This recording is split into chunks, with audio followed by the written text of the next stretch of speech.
Correct? या अब जब हम प्रोडक्ट को नया मार्केट में पिच करते हैं तो बहुत सारे चैलेंजेस हैं। कस्टमर्स का परसेप्शन रहता है, कुछ ब्रांड लॉयल्टी रहती है कि वो कंटिन्यू करना चाहते हैं पुराने ब्रांड से, why should they shift to a new brand. लेकिन आपको कन्विंस भी करना है कि my product is better in terms of product quality, in terms of features, in terms of after sales service, in terms of price, in terms of health dimensions, so on and so forth. तो अब जब हम अपने product की positioning competitive कर देते हैं तो जाहिर सी बात है प्रोडक्ट हमारा बेहतर बिकेगा। अब उसके लिए मार्केटिंग रिसर्च करना बहुत जरूरी है। हम आसपास के लोगों को अध्ययन करें कि is it a price sensitive market और अ क्वालिटी सेंसिटिव मार्केट। एक छोटा सा एग्जांपल मैं ले लेता हूं मसाला का। मसाला शहरों में जो है वो क्वालिटी सेंसिटिव मार्केट है, ठीक है, they want best quality best taste. ग्रामीण अगर हम एरियाज में आ जाएं तो वहां पर वो प्राइस सेंसिटिव मार्केट है, उनको महंगा नहीं चाहिए, सस्ता चाहिए, उनको बहुत शानदार पैकेजिंग नहीं। आपने देखा होगा वो बोरी में भी ऐसे मोड़ के रखते हैं और क्वांटिटी भी मायने रखती है सर। बिल्कुल, एब्सोल्युटली क्वांटिटी भी मायने रखती है। और वहां पर price is most important because लोगों की जो क्रय क्षमता है, buying capacity is very very very low. अब उसमें अब हम पैकेजिंग कॉस्टली कर रहे हैं तो वो नहीं खरीदेंगे। वहां पे आपको जानकर हैरत होगी, अखबार जो हमसे खरीदे जाते हैं कबाड़ी में 5 रुपए 7 रुपए 10 रुपए किलो, वो गांव में जाके उसमें मसाला को ऐसे लपेट के बेच दिया जाता है। तो वो उस पेपर के टुकड़े में उठाया, डाला और मोड़ के, तो वहां पे पैकेजिंग की कॉस्ट। तो वी हैव टू अंडरस्टैंड कि हम किस मार्केट को टारगेट करें। अगर प्रीमियम मार्केट को टारगेट करें तो वहां पे हमारी packaging should be very attractive, moisture proof, and the price, the batch number and FSSI is very very important. गांव का जो दुकानदार है वो खुला बेच रहा है, उसको एफएसएसआई से कोई लेना देना। But if we are targeting the urban customers, वहां पे तो compliances is very very important. When we talk about compliances, it is very very important for us to understand कि हम government regulations को कैसे comply करें। Next slide please. Next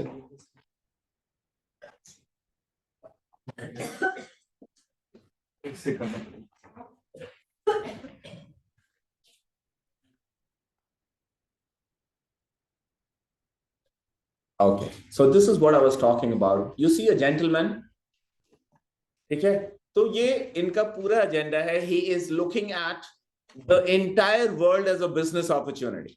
He is doing analysis, what can sell, what cannot sell, क्या बिक सकता है और क्या नहीं बिक सकता है, कहां बिक सकता है, कहां पे क्या ट्रेंड आ रहा है, कहीं पे राइजिंग ट्रेंड है, कहीं पे फॉलिंग ट्रेंड है, what can be sold, what cannot be sold. Understanding किस मार्केट का क्या ट्रेंड है, इकोनॉमिक ट्रेंड क्या है, स्टॉक मार्केट का ट्रेंड क्या है, हमारे प्रोडक्ट का ट्रेंड क्या है, कॉम्पिटिटर्स का ट्रेंड क्या है, मार्केट शेयर क्या है। अगर सपोज एक छोटा सा एग्जांपल लेता हूं, एक फॉर एग्जांपल मसाला, तो मसाला में किस कंपनी का मार्केट शेयर सबसे ज्यादा है? हमारा कंपनी का मार्केट शेयर अगर कम है तो क्यों है, अगले का ज्यादा है तो क्यों है? Is it the price, is it logistics, is it the supply chain management, quality? So many factors are there, advertising, quality of people who are involved in the sales team, and so on. Next slide please. Previous slide. Yes, so now you understand that innovation makes the key differentiator. So हम कहां पर innovation कर सकते हैं? Product innovation कर लें, अब technology innovation हो गया, पैकेजिंग इनोवेशन हो गया, sales innovation, are we adopting digital marketing, are we just adopting traditional marketing, door to door marketing, franchise marketing, clubbing marketing कर दे रहे हैं, एक्स प्रोडक्ट के साथ वाई को फ्री कर दे रहे हैं। So we have to try and understand कि हम क्या क्या इनोवेशन ला सकते हैं। देन पैकेजिंग में कौन कौन से इनोवेशन ला सकते हैं? I will give you a small example so that how one small innovation in packaging made a big difference. In urban area एक जगह लगभग there was a construction site going on, वहां पे लगभग 50,000 लेबर काम कर रही थी। स्पेशली कंस्ट्रक्शन इंडस्ट्री के जो लेबर हैं वो काम कर रहे थे, and it was an urban area. अब वहां पे जो मसाला कंपनी थी उसने एक छोटा सा इनोवेशन किया। आपको जानकर हैरत होगी कि वो जो 50,000 लेबर थे वो अपनी कुकिंग कैसे करते थे। You will be surprised to know, जिस कढ़ाई में वो बालू और सीमेंट होते थे, शाम को उसी को साफ करके और ईंट लगा के और उसमें जो है लकड़ी लगा के उसी पे खाना बना लेते थे। तो चावल दाल खरीद के लाए और उसी से एक मसाला का पैकेट ले आए। तो जिस मसाला कंपनी ने पैकेजिंग करके उनके जो है एक टाइम के खाने में जितना मसाला लग सकता है 2 4 5 आदमी का, सैशे पैक बना के दे दिया, they started selling more than 10,000 सैशेज every week in comparison to some very big names like MDH and all. उनके पैकेट्स बड़े बड़े थे, किसी ने नहीं खरीदा। तो कई बार हमें product customization, packaging innovation, price customization, बहुत सारे बातें मायने रखते हैं। तो वी हैव टू अंडरस्टैंड कि हम किस मार्केट को टारगेट कर रहे हैं और कौन सा प्रोडक्ट लॉन्च कर रहे हैं। Next please. सो अब ये पूरे जीवन का मतलब एक उद्यमी के जीवन का मूल मंत्र है building something from nothing. Scratch से जब हम कोई व्यवसाय स्टैब्लिश करते हैं तो every business has a new success story. मतलब कोई ऐसी पुरानी सक्सेस स्टोरी नहीं जिसको कि हम नकल मार के हम अपनी, तो हर इंडिविजुअल की, आप अपने लाइफ को देखिए, आप इमेजिन करिए from your nursery class till your post graduation, आप जिस करियर में हैं आपके साथ हमेशा 60-100 बच्चे पढ़ाई कर रहे होंगे, लेकिन आप एक यूनिक, अपने आप में एक यूनिक सक्सेस स्टोरी। तो इसी तरह से बिजनेस की जो एंटरप्रेन्योरशिप की जो कहानी है, नथिंग टू समथिंग, जीरो से हीरो बनने की जो रफ्तार है और जो कहानी है, तो ये सिर्फ हमारे निर्णय का जो है प्रतिफल है। अगर हमने डिसाइड कर लिया कि हमें कुछ करना है, वक्त की रेत पर अपने पैरों के निशान छोड़ जाने हैं, तो उसके लिए हमें पहले तो अपने इरादों को बुलंद करना होगा। सबसे पहले क्या करना होगा? और जिस दिन आप इरादों को बुलंद कर लेंगे, आपको डिगाने वाले बहुत मिलेंगे, कहते ये नहीं चल सकता है, हो ही नहीं सकता, मतलब there will be lot of people who will be talking negative. तो जितने नेगेटिव माइंडसेट के लोग हैं उनको बिल्कुल अपना कान का बटन स्विच ऑफ कर दीजिए। पहला काम करना है। बहुत सारे अरे फालतू के काम में फंसे हो, कहीं नौकरी करते तो 25-50 हजार, इतने काबिल आदमी, there will be lot of people telling all against you, कहते ये प्रोडक्ट चल ही नहीं सकता। तो the moment people think so negative, कैसे हम करके दिखाएंगे, I will prove you wrong, and make it a point that if you listen to critics और उनके साथ चल लेते हैं तो आपका बिजनेस, ऐसे लोगों को अपना समय देना है कि नहीं देना है? नहीं देना। तो आपकी जो इंटायर सक्सेस स्टोरी है, from zero to hero, from nothing to something, और इसमें समथिंग हम नहीं कहते, something great, something great, something iconic, something worth remembrance. Next slide, please. So this is one slide which I normally talk about. हम initially ideation पे ज्यादा समय लगाएं in terms of finding one of the best products in the country, within the country, outside the country. तो ideation पे हम जितना समय बेहतर लगाएंगे, आगे चलकर हमें प्रोडक्ट की कॉम्पिटिटिवनेस इंश्योर करनी पड़ेगी।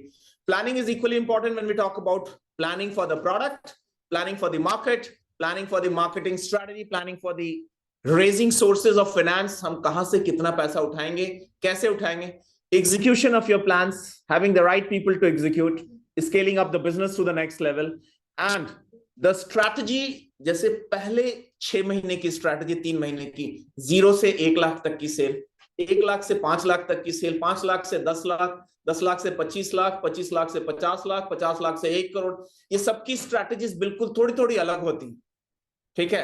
तो और सब में थोड़ा थोड़ा एनर्जी एक्स्ट्रा लगाना पड़ता है, और एक बार जब आप सक्सेसफुल हो जाते हैं तो पूरी दुनिया आपकी सक्सेस स्टोरी की चर्चा करती है। लेकिन ये जो डेज होते हैं बड़े टफ होते हैं, ये यहां पर उद्बोधन देना बहुत आसान है, but fortunately I have lived life with the entrepreneurs. I have had experience of burning my hands on the shop floor, transforming businesses, so I understand the challenges from very close angles. तो कहने का तात्पर्य है कि सिर्फ इरादे, कहते हैं अपने इरादे को हम मजबूत रखेंगे, और हिंदी की एक लाइन है, अगर उसको आप याद रखेंगे, कहते हैं मान लो तो हार है और ठान लो तो जीत है। तो आपको ठान लेना है कि आपको एक सफल उद्यमी बनना है, और बिहार को एक विकसित बिहार के रास्ते पर ले जाने के लिए अपने इस महायज्ञ में अपनी आहुति प्रतिदिन देनी है। With this I wish you all great luck in all your success endeavors, business endeavors, personal endeavors.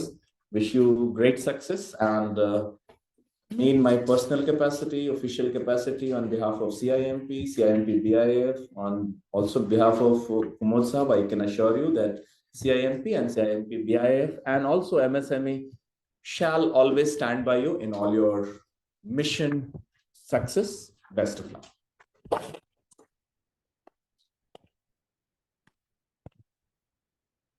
Thank you very very much sir, कि आपके मोटिवेशन और एनकरेजमेंट जो पार्टिसिपेंट्स को मिला है, आई एम श्योर कि इसके बाद एक चेंज इनमें, पॉजिटिव चेंज डेफिनेटली आएगा। और जो हमारी स्कीम्स हैं, गवर्नमेंट की स्पॉन्सर्ड स्कीम है जो आपको फैसिलिटेट कर सकती है, हैंड होल्ड कर सकती है, उसमें आप लोग जरूर अपना कंट्रीब्यूशन देंगे। देखिए, कोई भी स्कीम्स बनती है, अगर उसमें पीपल पार्टिसिपेशन नहीं है, अगर लोग लेने वाले नहीं हैं, तो फिर स्कीम का कोई यूज नहीं है, कोई मीनिंग नहीं है। इसलिए पीपल पार्टिसिपेशन सबसे ज़्यादा जरूरी है।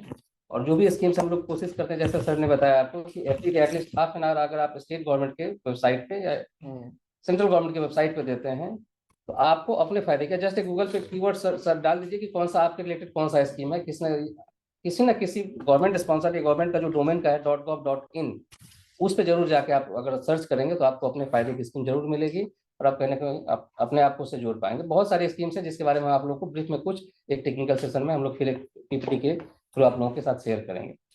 बैंक से भी ऑफिसर हमारे साथ हैं, इन हाउस या नीचे हैं, वो अपने ब्रांच में, फिर ऊपर आ जाएंगे, तब तक हम लोग फिर उनको फिर इनवाइट करेंगे। सर आप I'll take your leave. Thank you and best wishes.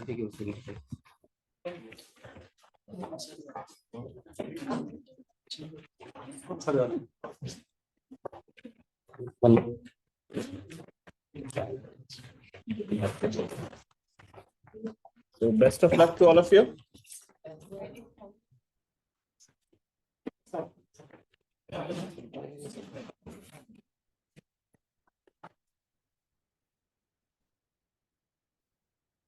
तो एक जोरदार तालियों से मैं चाहता हूँ,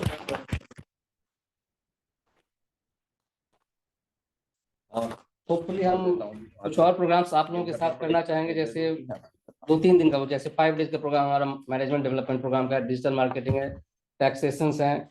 इस पे अगर आपकी कोई ऐसी चॉइसेस हैं या आपको लगता है कि आपको ट्रेन होने की जरूरत है, तो हम लोग आपके साथ जरूर उसमें आप लोगों के विलिंगनेस के हिसाब से हम लोग कमिंग मंथ्स में प्रोग्राम ऑर्गेनाइज कर सकते हैं।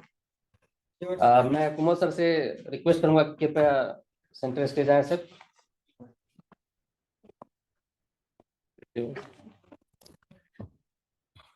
और आप लोगों को भी थोड़ा सा मोटिवेट करें, एनकरेज करें, और हम लोग इसके बाद फिर से एमएसएमई की जो स्कीम उस पर मैं बहुत समय नहीं लूंगा, क्योंकि इन लोगों के साथ तो हमारी बातचीत होती ही रहती है। मैं कमी महसूस कर रहा हूँ, बैंक वाले साहब नहीं है, क्योंकि मुझे इन्हीं से बहुत सारा चीज बोलना था। अच्छा, अभी भी हम इंडस्ट्री से आ रहे हैं, तो वहाँ पे भी चूंकि एमएसएमई का तो खैर काफी सारा जो है प्रोग्राम्स हैं, और हम लोग बहुत लकी हैं, या जो बिहार की टीम है वो बहुत ही एक्टिवली जो है हम लोगों के साथ काम भी करती है, और वो लोग बहुत सपोर्टिव। हमारी जब भी जो प्रदीप जी से बात होती है या संजीव जी से बात होती है, आजाद साहब से बात होती है, तो ये लोग सारे लोग जो है वो बहुत सपोर्टिव रहते। जैसा कि अभी इन्होंने कहा कि आगे जो है अलग अलग चीजों पे, डिजिटल मार्केटिंग पे या अदर फिनांस पे या और अलग अलग डोमेन पे एमडीपी का भी प्लानिंग है, जो 2-3 दिन का 4 दिन का होगा, वो आपको काफी काम देगा। अभी डिजिटल मार्केटिंग जो है वो मतलब मुझे लगता है सबको जानना चाहिए। I have a special suggestion for you, sir. हाँ, जैसे स्टार्टअप को सपोर्ट करने के लिए इंडिविजुअल है, जैसे उसी प्रकार से जितने भी सिलेक्टेड स्टार्टअप उनका भी पोर्टल पे स्टार्टअप इन बिहार पे सभी स्टार्टअप, जो भी स्टार्टअप रजिस्टर्ड हैं, जिनको रिकॉग्निशन मिल गया है, वो सभी का लिस्ट होना चाहिए। वो क्या कर रहे हैं वो जानकारी होनी चाहिए। तो इससे क्या होगा सर कि हम एक दूसरे से मिलके काम कर सकते हैं सर। बिल्कुल, आपका जो सजेशन है बहुत अच्छा है। उस पर जो बिहार सरकार है का इंडस्ट्री डिपार्टमेंट है वो तो काम कर ही रहा है, लेकिन उसके अलावे भी मैं बता रहा हूँ कि सीआईएमपी का जो हमारा सीआईएमपी बीआईएफ है वो इस पे काम कर रहा है, और हम लोग हमेशा ये कोशिश करते रहते हैं कि कैसे आपस में ही जो स्टार्टअप एक दूसरे को मदद कर सकते हैं, वो आगे जो है हम लोग कोशिश करते रहते हैं। और ये वेबसाइट अभी चूंकि हमारा अंडर मेंटेनेंस है, लेकिन वो आप जो बताए वो हम लोग कर रहे हैं, ठीक है। और यही नहीं, हम लोग ये भी प्लान करने जा रहे हैं कि जो स्टार्टअप्स हैं जो जो बढ़िया काम कर रहे हैं या जो जिनको कि, तो हम हो सकता है कि हम अपने यहाँ से वैसे स्टार्टअप को, चूंकि सबको हम नहीं कर पाए, जो हमारे पास काफी सारे स्टार्टअप्स हैं, लेकिन जो बढ़िया काम कर रहे हैं और जिनको लग रहा है कि, तो हम डेडिकेटेड मेंटर भी उनको अलॉट करने जा रहे हैं, जो मतलब उनके साथ, जैसे मान लिया कि आपका कोई स्टार्टअप है, आपके स्टार्टअप के साथ आपके डेडिकेटेड मेंटर होंगे, जिसको जैसे कि आपको किसी भी तरीके का कुछ समस्या हो रहा है, कुछ प्रॉब्लम हो रहा है, तो आप उनसे पूछ सकते हैं, वो आपको मेंटरशिप करेंगे। और जहां पर उनको लगता है कि कहीं दूसरे जगह अगर कुछ मान लिया कि आप वो मार्केटिंग के हैं, उनको फिनांस का, तो वो उसको जो है हमारे इंक्यूबेशन सेंटर के माध्यम से वो मदद करेंगे। तो CIMP तो जो कर रहा है, करना है वो कर ही रहा है। आप लोग के बीच में हम लोग बहुत सारा चीज प्लान किए हुए हैं या करते रहते हैं। MSME भी बहुत एग्रेसिवली जो है, चूंकि हम लोग MSME के भी होस्ट इंस्टीट्यूशन है, तो MSME भी बहुत एग्रेसिवली काम कर रहा है। और यहाँ जो इनके MSME की जो टीम है वो बहुत ही डायनेमिक टीम है, जो हम लोगों के साथ, हम लोग अक्सर जो है जब भी अकेले में बैठते हैं तो आप लोगों के लिए डिस्कस करते रहते हैं कि क्या हम लोग कर सकते हैं। बहुत सारा चीज डिस्कशन में है, बहुत सारा चीज हम लोग करेंगे। बैंक वाले साहब जो हैं वो नहीं आए हैं, तो खैर हम डिस्कशन करके फिर हम निकल जाएंगे, लेकिन फिर भी हमारी भावना ये पहुंचाएंगे उन तक कि अभी भी क्या। हाँ हाँ, आ गए, देखिए मैं, आइए, आ जाइए।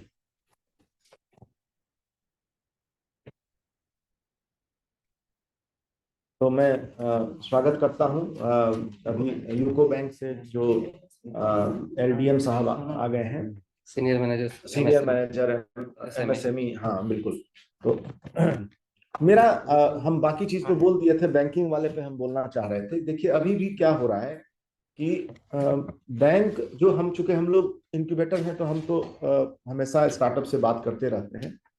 मतलब जहां पर कि स्टार्टअप को लोन देने से अभी भी जो है बैंक वो मतलब प्रेफर नहीं कर रहा है।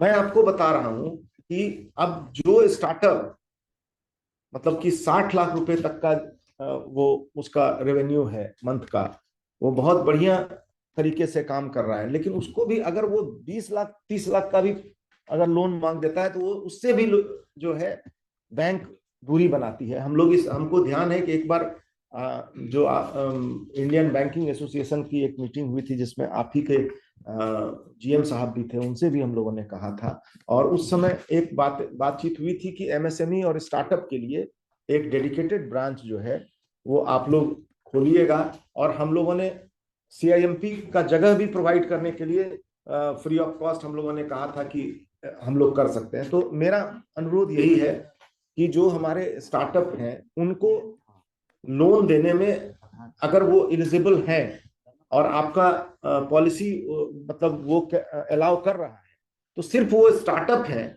इसके कारण उसको बैंक लोन मतलब देने से वंचित नहीं किया जाए। और ये हम आपको बता रहे हैं कि ये एकदम कॉमन ये दिक्कत है, ये हम एकदम देखते हैं। हालांकि 1 to 1 बात करते हैं तो ब्रांच मैनेजर साहब लोग बोलते हैं कि, लेकिन लास्टली होता नहीं है। तो मेरा आपसे अनुरोध है, चूंकि आप एक तरह से सारे बैंक के प्रतिनिधि हैं, तो MSME और स्टार्टअप, ये दोनों MSME में हम लोग भारत के नंबर, हमको लगता है 2 रजिस्ट्रेशन, इसमें तो हम लोग जेड में तो 1 है, नंबर 1 है, जेड में तो नंबर 1 है। मतलब कहने का मतलब है MSME का हम लोग नंबर 6 वाइब्रेंट इकोसिस्टम हमारा है। स्टार्टअप भी बहुत एग्रेसिवली बढ़ रहा है बिहार में। जो हमारे लोग हैं वो एकदम मतलब दिन रात काम, आप जानते हैं कि हम लोग, गुजरात का इकोसिस्टम तो है नहीं कि बहुत पहले से डेवलप है, लेकिन ये लोग बहुत कोशिश कर रहे हैं। और इसमें बाकी जो बिहार गवर्नमेंट तो काफी मदद कर रहा है, बिहार सरकार का तो हम देख रहे हैं। हमको आज हम ये कह सकते हैं कि बिहार गवर्नमेंट जो है भारत में जो सबसे अच्छे तरीके से सपोर्ट करने वाले में बिहार सरकार है। MSME भी अच्छा कर रहा है। एक आप लोगों से अनुरोध है कि आप लोग इसको अपने यहाँ देखिए और जरूर रखिए। हम लोग हमेशा आते रहते हैं स्टार्टअप वाले, मैंने इवन 2-3 लाख 4 लाख का भी लोन जो है वो भी नहीं देने के लिए रेडी, जबकि आप समझ सकते हैं कि वो लोन मतलब आसानी से दिया जा सकता है। तो मेरा यही कहना है, हम ज्यादा नहीं समय लेंगे क्योंकि काफी समय हो चुका है। तो मतलब जैसे इंडस्ट्री डिपार्टमेंट जो है वो पैट्रोनाइज कर रहा है और नर्चर कर रहा है हमारे स्टार्टअप को, और जैसे एमएसएमई कर रहा है, जैसे केवीआईसी भी कर रहा है, उसी तरीके से बैंक भी जो है वो इसको जो है एक मेंटर की तरह, जहां आपकी पॉलिसी नहीं है, जहां मतलब टेक्निकल कुछ प्रॉब्लम है वो तो समझ में आता है, लेकिन जहां पर कि आपका पॉलिसी कहता है आपका सीजीएसटी स्कीम है शायद कुछ उसमें, हाँ उसमें कुछ है जिसमें कि आपको मतलब आपको कोलेट्रल नहीं लेना है। हाँ, मैं वही बता रहा हूँ। अब जो हमारा नया स्टार्टअप है वो कहाँ से दे पाएगा? आप जो है उसका डिमांड ही है 5 लाख 10 लाख रुपया, वो ज्यादा कहाँ मांग रहा है?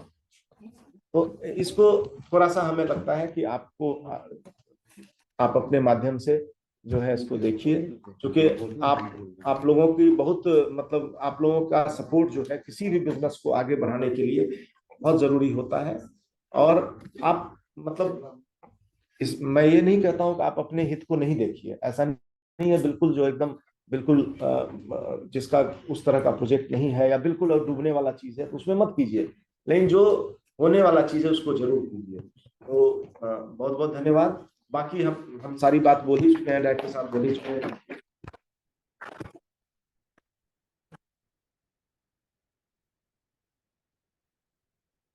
एक साथ साइन कर दीजिए।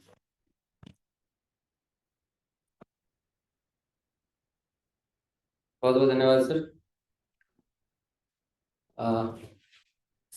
हमारे साथ कोरम के हिसाब से बैंक से, बैंक फ्रेटर्निटी से श्री आर के मिश्रा साहब हैं, senior manager SME UCO bank से। मैं चलता हूँ। जो यहाँ पे जैसा कुमोद सर ने उठाया, रेज किया है, बिल्कुल वैलिड पॉइंट है और इनसे ये लोग भी वाकिफ हैं, क्योंकि हमारे स्टेट की जो सीडी रेशियो है बहुत कम रही है और पिछले 1 सालों में इसमें एक अच्छा सा जंप मैं से कहूँगा कि देखने को मिला है। तो मैं मिश्रा साहब से आग्रह करूंगा कि जो बैंकिंग फॉर्मेलिटी है उसके बारे में, और जो क्या कंसर्न है, क्या ऐसी कमी है जिसकी वजह से बिहार में उतनी अच्छी लेंडिंग नहीं हो पाती है, उसके बारे में थोड़ा सा भी बताएंगे, और आपके प्रोजेक्ट को कैसे बैंक किस नजरिए से देखता है उसके बारे में थोड़ा बताएंगे। धन्यवाद सर। सभी को नमस्कार। मैं रविशंकर मिश्रा, यूको बैंक यहाँ क्रेडिट डिपार्टमेंट एमएसएमई संभालता हूँ, जोनल ऑफिस में हूँ। और यहाँ हमारी लगभग पटना जोन के अंदर 77 ब्रांचेस हैं और पूरे बिहार देखा जाए तो 200+ ब्रांचेस हैं सिर्फ बिहार में हमारी।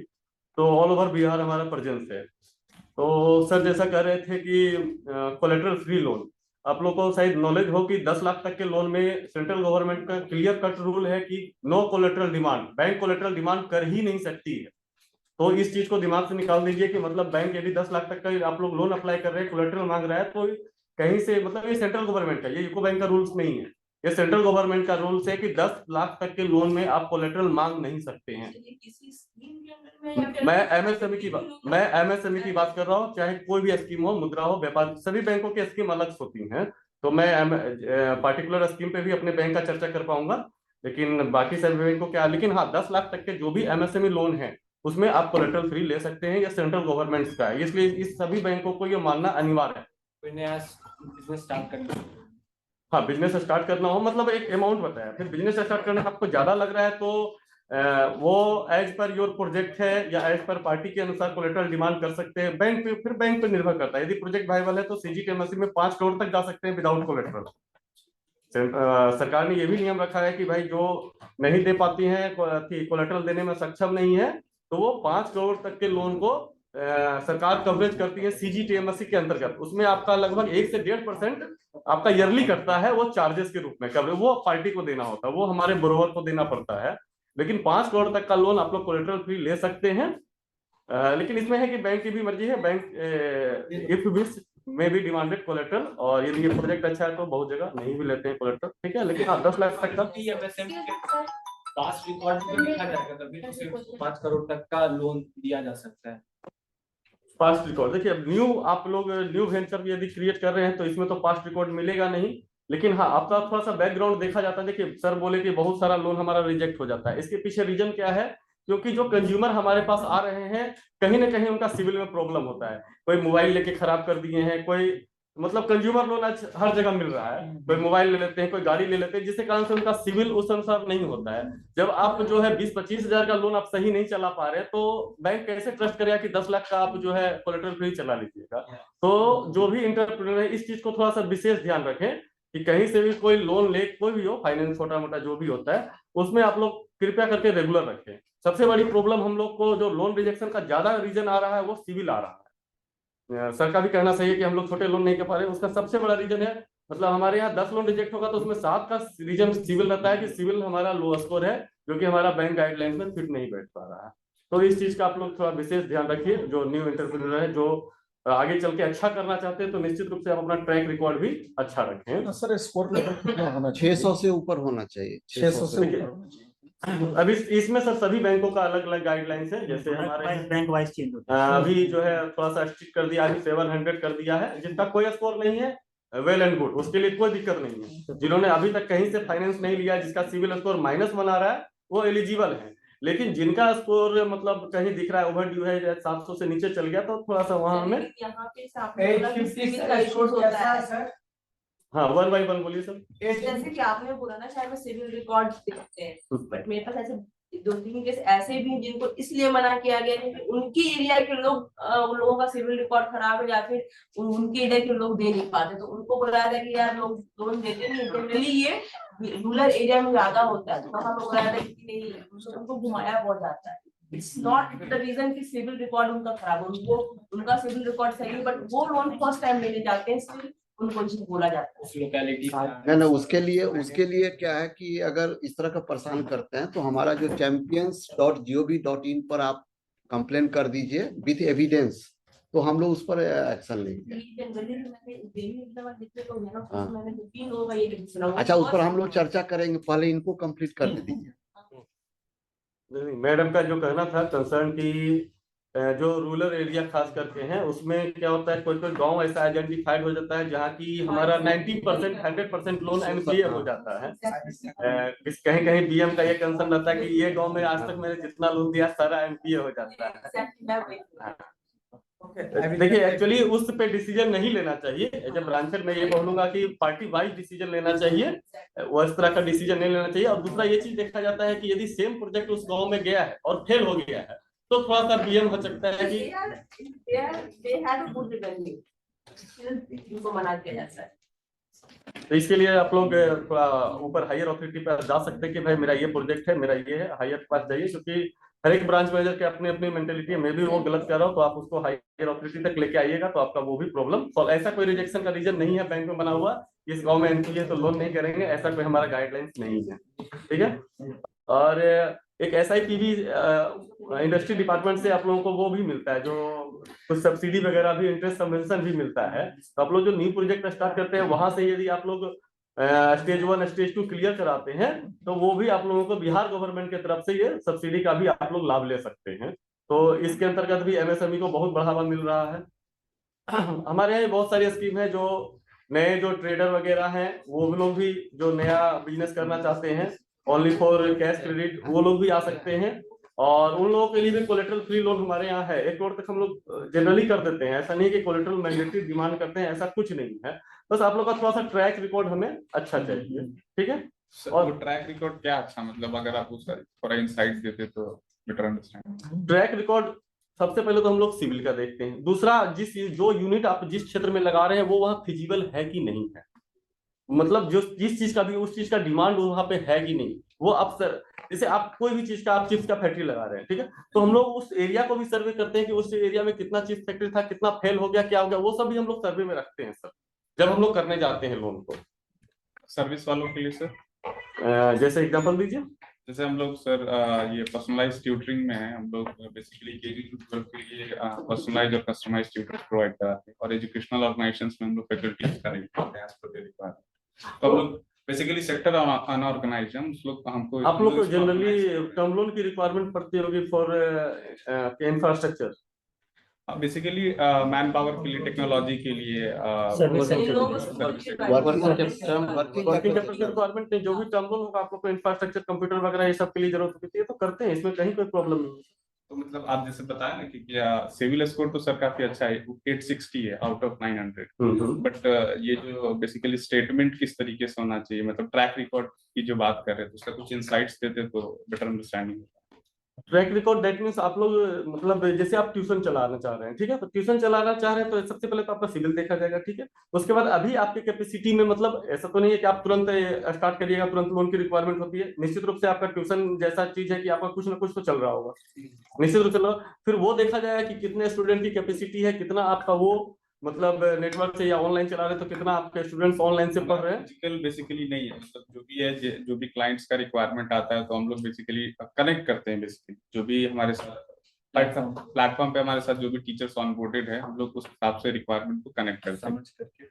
तो यहाँ requirement of purpose of loan क्या होगा? मुझे वो बेसिकली मार्केटिंग के लिए, मैन पावर के लिए, सर्विस टेक्नोलॉजी सेक्टर, सर्विस से ओरिएंटेड हो गया, ये सब सर्विस होगी। इम्पोर्टेंट हो जाता है। नहीं, आप जो मतलब हमारे जो हम लोग जो फाइनेंस करेंगे उसका इंड यूज आप लोग क्या देंगे, सिर्फ ये मुझे बता दीजिए। ये समझ नहीं पा रहे मतलब पैसे को आप कहाँ इन्वेस्ट करेंगे, जो आप बैंक से लेंगे उसको आप कहाँ आप इन्वेस्ट करेंगे? वही मैं बता रहा ना, मैन पावर, मार्केटिंग हो गया, टेक्नोलॉजी। मैन पावर में आप सैलरी के लिए, हाँ मतलब बेसिकली हाँ उस सैलरी के लिए ना, और दूसरा मार्केटिंग पर्पस के लिए। मार्केटिंग पर्पस मतलब जो आप मतलब पब्लिसिटी करेंगे। तो इस टाइप के लोन में सर आपको थोड़ा सा बुक डेप्ट वगैरह दिखाना पड़ेगा कि आपका सैलरी क्या है। एक तरह से आप मतलब 3 महीने का क्रेडिट पे चलेगा कि बैंक से लेकर के उसको दीजिएगा, फिर इधर से कमा करके उसको बैंक को भरिएगा। जनरली बुक डेप्ट पे होता है, लेकिन सर सिर्फ बुक डेप्ट पे कोई भी बैंक लोन नहीं करती है। आपको कुछ ना कुछ वो दिखाना पड़ेगा इंफ्रास्ट्रक्चर की, मुझे ये परचेज करना, ये परचेज करना, तभी आपका सिर्फ बुक डेप्ट के लिए लोन मांगेगा कि सिर्फ मुझे सैलरी देने के लिए, इलेक्ट्रिसिटी खर्चा के लिए चाहिए लोन। मार्केटिंग पर्पस के लिए मैं वही चीज बता, मार्केटिंग पर्पस भी जस्ट लाइक आप जिससे भी एडवर्टाइज करने के लिए देंगे उसको क्रेडिट में देंगे और बैंक से आपको लोन चाहिए, that is also a book डेप्ट, पार्ट्स ऑफ बुक डेप्ट, ठीक है। तो सिर्फ बुक डेप्ट से हम लोग नहीं जा सकते, आपको कुछ ना कुछ तो स्टॉक या कुछ आपको टर्म लोन का रिक्वायरमेंट वो दिखाना पड़ेगा। जैसे आप बताए ना ट्रैक रिकॉर्ड, तो वो ट्रैक रिकॉर्ड कैसा होना चाहिए, अगर उस पर आप थोड़ा इंसाइट देते तो हम लोग उस हिसाब से प्रिपेयर्ड होते, तब उस हिसाब से बैंक को अप्रूव करते। देखिए हर एक प्रपोजल के लिए अलग हो जाता है। आप टीचिंग लाइन में जाना चाह रहे हैं तो टीचिंग लाइन में आप किस टाइप का टीचिंग को करना चाह रहे हैं, जैसे ऑनलाइन MBA होता है, ऑनलाइन बहुत सारा कुछ होता है, तो आप किस तरह का वो टीचिंग पे जा रहे हैं वो हम लोग देखेंगे कि आपके जैसे किसी यूनिवर्सिटी से टाई अप है तो इस यूनिवर्सिटी से कितना लड़का हर साल पास हो रहा है, हम लोग उस ट्रैक उस पे भी जाते हैं। ऐसा नहीं है कि मतलब कोई आप न्यू एकदम यूनिवर्सिटी से टच हुआ है तुरंत 5 करोड़ मांग रहे हैं, तो बैंक भी सोचेगा सर कहीं ना कहीं तो बैंक पैसा इन्वेस्ट कर रहा है तो वो भी सोचेगा कि मुझे रिटर्न कहाँ से आएगा। बैंक जब भी कहीं पैसा इन्वेस्ट करती है तो वो अपने रिटर्न को पहले देखती है कि मुझे रिटर्न कहाँ से आएगा। समझिए, आप भी किसी को यदि आपके कोई आते हैं रिलेटिव पैसा मांगने तो आप पहले ये देखते हैं वो मुझे लौटाया कहाँ से, उसकी अर्निंग कहाँ से होगा। जैसे सर हम लोग जिस पर्सनलाइज ट्यूटरिंग पे काम कर रहे हैं, जिस हिसाब से अनऑर्गेनाइज है कि कोई भी मेजर प्लेयर इसमें इन्वॉल्व नहीं है कि जो इस चीज को ऑर्गेनाइज करे। एक तरह से अगर हम प्रोजेक्ट करेंगे तो बैंक के लिए तो लगेगा ये तो नया प्रोजेक्ट है, कोई कर ही नहीं रहा है तो आप क्यों कर रहे हैं। तो आप जो उसको प्रोस्पेक्ट दिखाइएगा ना सर कि मैं इस साल इतना आदमी को जोड़ रहा हूँ, मुझे इससे इतना कैंडिडेट मिल रहा है, मुझे इतना इनकम जनरेट हो रहा है, वो आपको तो प्रोजेक्ट रिपोर्ट में शो करना पड़ेगा। वही हम जानने की कोशिश कर रहे हैं। बैंक ऐसे भी आपको मार्केटिंग और एम्प्लॉयमेंट के लिए फंड करती ही नहीं है। मैं वही बोला बुक डेप्ट के लिए सिर्फ लोन नहीं होता है, that is the part of book डेप्ट। मैं वैसी चीज को बोला कि ओनली फॉर बुक डेप्ट जो आप सैलरी के लिए, इलेक्ट्रिसिटी के लिए या मार्केटिंग के लिए। सर्विस में तो सर यही चाहिए ना, सर्विस में और क्या लगता है। मैं वही कुछ ना कुछ तो स्टॉक मतलब इंफ्रास्ट्रक्चर कुछ तो कुछ रहेगा ना। एक मिनट, कुछ तो कंप्यूटर खरीदिएगा, कुछ ऑफिस तो बनाइएगा, इंफ्रास्ट्रक्चर दीजिएगा ना। बता तो रहे या तो वही ऑफिस के लिए इंफ्रास्ट्रक्चर डेवलप करिएगा तो उसके लिए वो टर्म लोन हो जाएगा। प्रोजेक्टेड एस्टिमेटेड बैलेंस शीट पे तो फाइनेंस आप बोल रहे हैं कि उसमें शो करते हैं ना कि आपका टर्म लोन किस पे गया, कौन सा इंफ्रास्ट्रक्चर में आप खर्चा किए, तो आपका एक्सपेंडिचर है वो कहाँ गया। अब कोई भी बिजनेस के इंफ्रास्ट्रक्चर तो जरूरी है सर, हम लोग बिना इंफ्रास्ट्रक्चर आप कैसे करिएगा। इंफ्रास्ट्रक्चर पे बहुत ज्यादा खर्च नहीं होता है सर, ज्यादा हम लोग का खर्च होता है मार्केटिंग पे, मैन पावर पे। देखिए मार्केटिंग पे हम लोग लोन करते हैं, जो सुनिए मेरी बात, तो ये जो होर्डिंग वॉर्डिंग लगाते हैं that is also marketing part, जो होर्डिंग वगैरह लगाते काफी हैं कॉस्टली हो जाते हैं, डिजिटल मार्केटिंग ज्यादा ही ज्यादा होता है।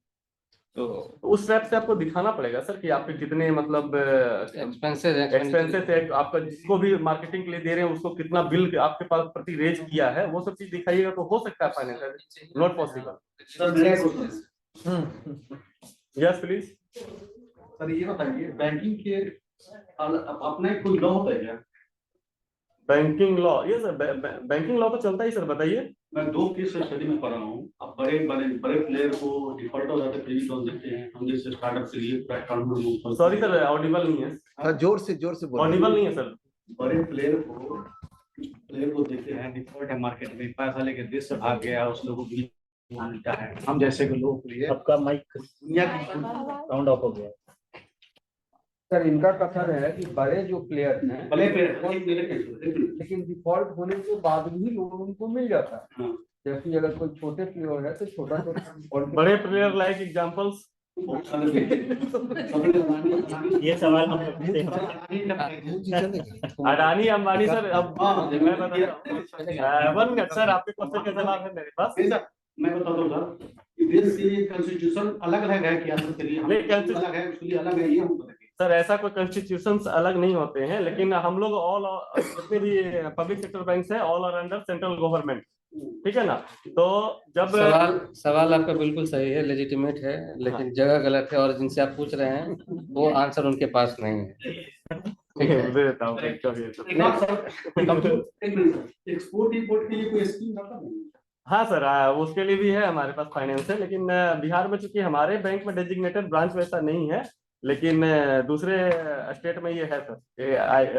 इम्पोर्ट एक्सपोर्ट के लिए भी लोन होता है सर, उसमें आपको एक्सपोर्ट क्रेडिट के लिए, पैकेजिंग क्रेडिट के लिए एलसी वगैरह का लोन हम लोग के यहाँ से भी होता है। यहाँ के कुछ कंपनियां देखे हैं एक्सपोर्टर साहब, वो पाल्टा फूड्स अपना एक्सपोर्ट करता है अदर देश में फूड प्रोडक्ट्स। सर उसके लिए फैसिलिटी होती है एलसी, लेटर ऑफ क्रेडिट, वो हमारे यहाँ भी फैसिलिटी है। यदि उस तरह के भी लोन है तो वो भी आपको मिल सकता है। स्कूल अकाउंट का क्या रूल है? स्कूल अकाउंट का यस, एक्स्ट्रा अकाउंट का भी सर, एक्स्ट्रा अकाउंट भी खोल सकते हैं। उसमें किस टाइप का आपको एक्स्ट्रा खोलना है वो बता दीजिए। मैं 10 बैंक के पास कॉल किया हमसे, नहीं आपका पर्पस क्या, एक्स्ट्रा का बहुत सारा पर्पस होता है। B2B प्लेयर हूँ ऑनलाइन, हाँ, जस्ट लाइक टू अलीबाबा, हाँ, थोड़ा डिफरेंस अलीबाबा से पीपीसी पे काम करता, मैं इकोसिस्टम पे काम करता हूँ। 10 बैंक के पास कॉल किया, उससे जाके मिला, मैंने पहले मैंने था बोलते हैं मालूम नहीं। एक मिनट सर प्लीज, मैंने 10 बैंक से मिला, जाके मैनेजर साहब से मिले, सबने बोला आई डोंट नो इसको अकाउंट क्या होता है, हमें बताइए। मैं बैंक का लिस्ट नाम लिखा हूँ, मैनेजर साहब का नाम लिखा हूँ, SBI से लेके और S बैंक से लेके आपके बैंकिंग तक मैंने पहुंचा पर गया हूँ, सबने हमें एक ही जवाब दिया, आई डोंट नो इसको अकाउंट, ये इसको अकाउंट है क्या, आप बता दीजिए सर, आप हमको बता दीजिए, हम रिसर्च कर देंगे। देखिए सर, ये आपका आपने ये ग्रीवियंसेस हर्डल किया हो, लेकिन एक मिनट सर, मैं बताता हूँ सर। चाइना में सर एक कंपनी है, वो ट्रेड एश्योरेंस पर काम करती है। वो तमाम क्या कहती है, बड़े बड़े जो B2 प्लेयर है उसको सबके बीच में एक स्टोरेज अकाउंट डाल दी है। इंडिया में मैं कुछ कंपनी में देखा हूँ जो सही आपको ये L&T टैक्स करके डाल दी, उसको स्टोरेज अकाउंट को यूज करने देती है। हम जैसे स्टार्टिंग थोड़ा पैर पर खड़े क्या हुए, हम लोग को पैर खींचना बैंकें पहले शुरू कर देती है। नहीं ये इसको ऐसे मत करिए, आपके बढ़ने से बैंक का भी बिजनेस ग्रो करेगा। देखिए रीजन जैसे आप एक्सपोर्ट में हैं, बिहार से ऑलरेडी हम लोग एक्सपोर्ट में बहुत पीछे हैं। हमारा कंट्रीब्यूशन अगर देखेंगे बिहार में तो हम लोग 0.5% के आसपास हैं, 1% भी नहीं है। और हमारा जितना एक्सपोर्ट होता है बिहार से, उसका 95% से ज़्यादा प्रोडक्ट क्या है, हमारा पेट्रोलियम प्रोडक्ट जो बरौनी रिफाइनरी से होता है। और कहाँ जाता है वो, नेपाल, भूटान और ये हमारे बगल के कंट्रीज में, ठीक है। और कुछ इज्जत बचा रहा है हमारा हैंडीक्राफ्ट, मिथिला पेंटिंग है या बाकी जो ये सारी चीज़ें हैं, हैंडीक्राफ्ट जाता है। पोटेंशियल बहुत है, ODOP उसी में से एक प्रोजेक्ट है। जैसे कुछ हमारा एक्सपोर्ट यहाँ से बढ़ेगा, कुछ एक्सपोर्टर्स यहाँ से, पोटेंशियल एक्सपोर्टर्स हमारे स्टेट से बढ़ेंगे, तो डेफिनेटली जो बाकी सारी इंफ्रास्ट्रक्चर की चीजें आपको अभी जो लैग कर रहा है, क्योंकि आप अकेले हैं, बहुत कम लोग, मतलब यूँ कह लीजिए कि आप आइसोलेटेड हैं, तो आपको थोड़ा सा डिफिकल्टी फेस करना पड़ेगा। आपको ही आसमान को खींच के जमीन पे लाना पड़ेगा, उसके बाद बाकी लोग आसमान तक चढ़ पाएंगे। तो जो इनिशिएट करता है, जैसे गांधी जी इनिशिएट किए थे लड़ाई फ्रीडम फाइट, तो कितना टाइम लगा था उनको, उनके साथ लोग बाद में चलते गए, जुड़ते गए और ये मोमेंटम क्रिएट हुआ। हमें आप जैसे लोगों पे बहुत ज्यादा उम्मीदें हैं। और देखिए क्योंकि जैसे एक्सपोर्ट धीरे धीरे बिहार से घटा था, तो एक एक्सपोर्ट का ऑफिस यहाँ पे DGFT का इसी बिस्कोमान टावर में बगल में था, अब वो ऑफिस भी कलकत्ता ऑफिस शिफ्ट हो गया है, क्योंकि उस ऑफिस का यूज कम हो रहा था। आदमी वहां पे एम्प्लॉयमेंट था, लोग 10-15 लोग पोस्टेड थे, गवर्नमेंट का एक्सपेंडिचर बढ़ रहा था, लेकिन उस ऑफिस का यूटिलाइजेशन बहुत ज्यादा नहीं था, तो ऑफिस को बंद कर दिया गया, रैपअप कर दिया गया, कलकत्ता शिफ्ट कर दिया गया। मैं एक लाइन बताया था कि अगर कोई भी स्कीम सरकारी स्कीम है, अगर पब्लिक उसको लेने के लिए आगे नहीं बढ़ेगी तो स्कीम बंद हो जाएगी। सरकार बस नेम से स्कीम झंडा गाड़ करके कि हाँ ये स्कीम चला रहे हैं, फलाना चला रहे हैं, चला रहे हैं, लेकिन कोई लेने वाला नहीं है, तो स्कीम का कोई यूज नहीं है, कोई फ्यूचर नहीं।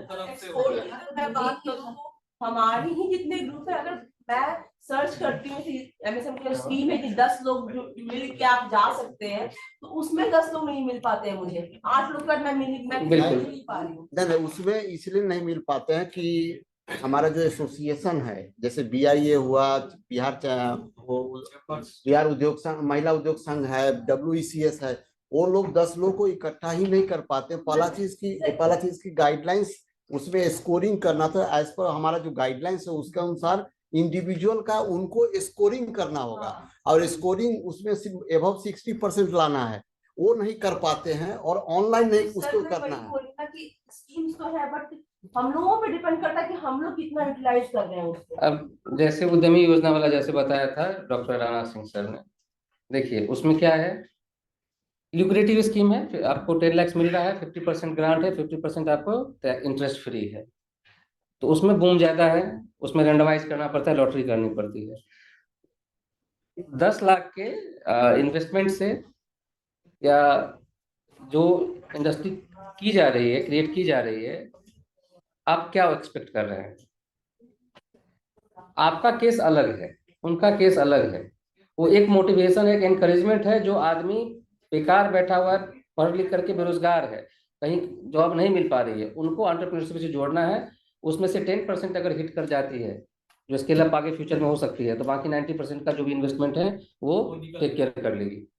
ठीक है, आप उस लेवल से ऊपर हैं, आपके लिए कस्टमाइज स्कीम अलग अलग है। आपको जो एग्जिस्टिंग एंटरप्रेन्योर्स के लिए जो स्कीम है वो आपको ज्यादा सपोर्ट करेगी।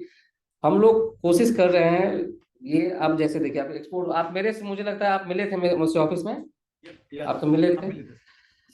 डिस्ट्रिक्ट लेवल से एक्सपोर्ट कैसे बढ़ेगा, इसकी भी सरकार व्यवस्था कर रही है कि हर डिस्ट्रिक्ट के जो हेड पोस्ट ऑफिस होता है उसको DN के डिक्लेयर कर दिया गया है, डाक निर्यात के अंदर।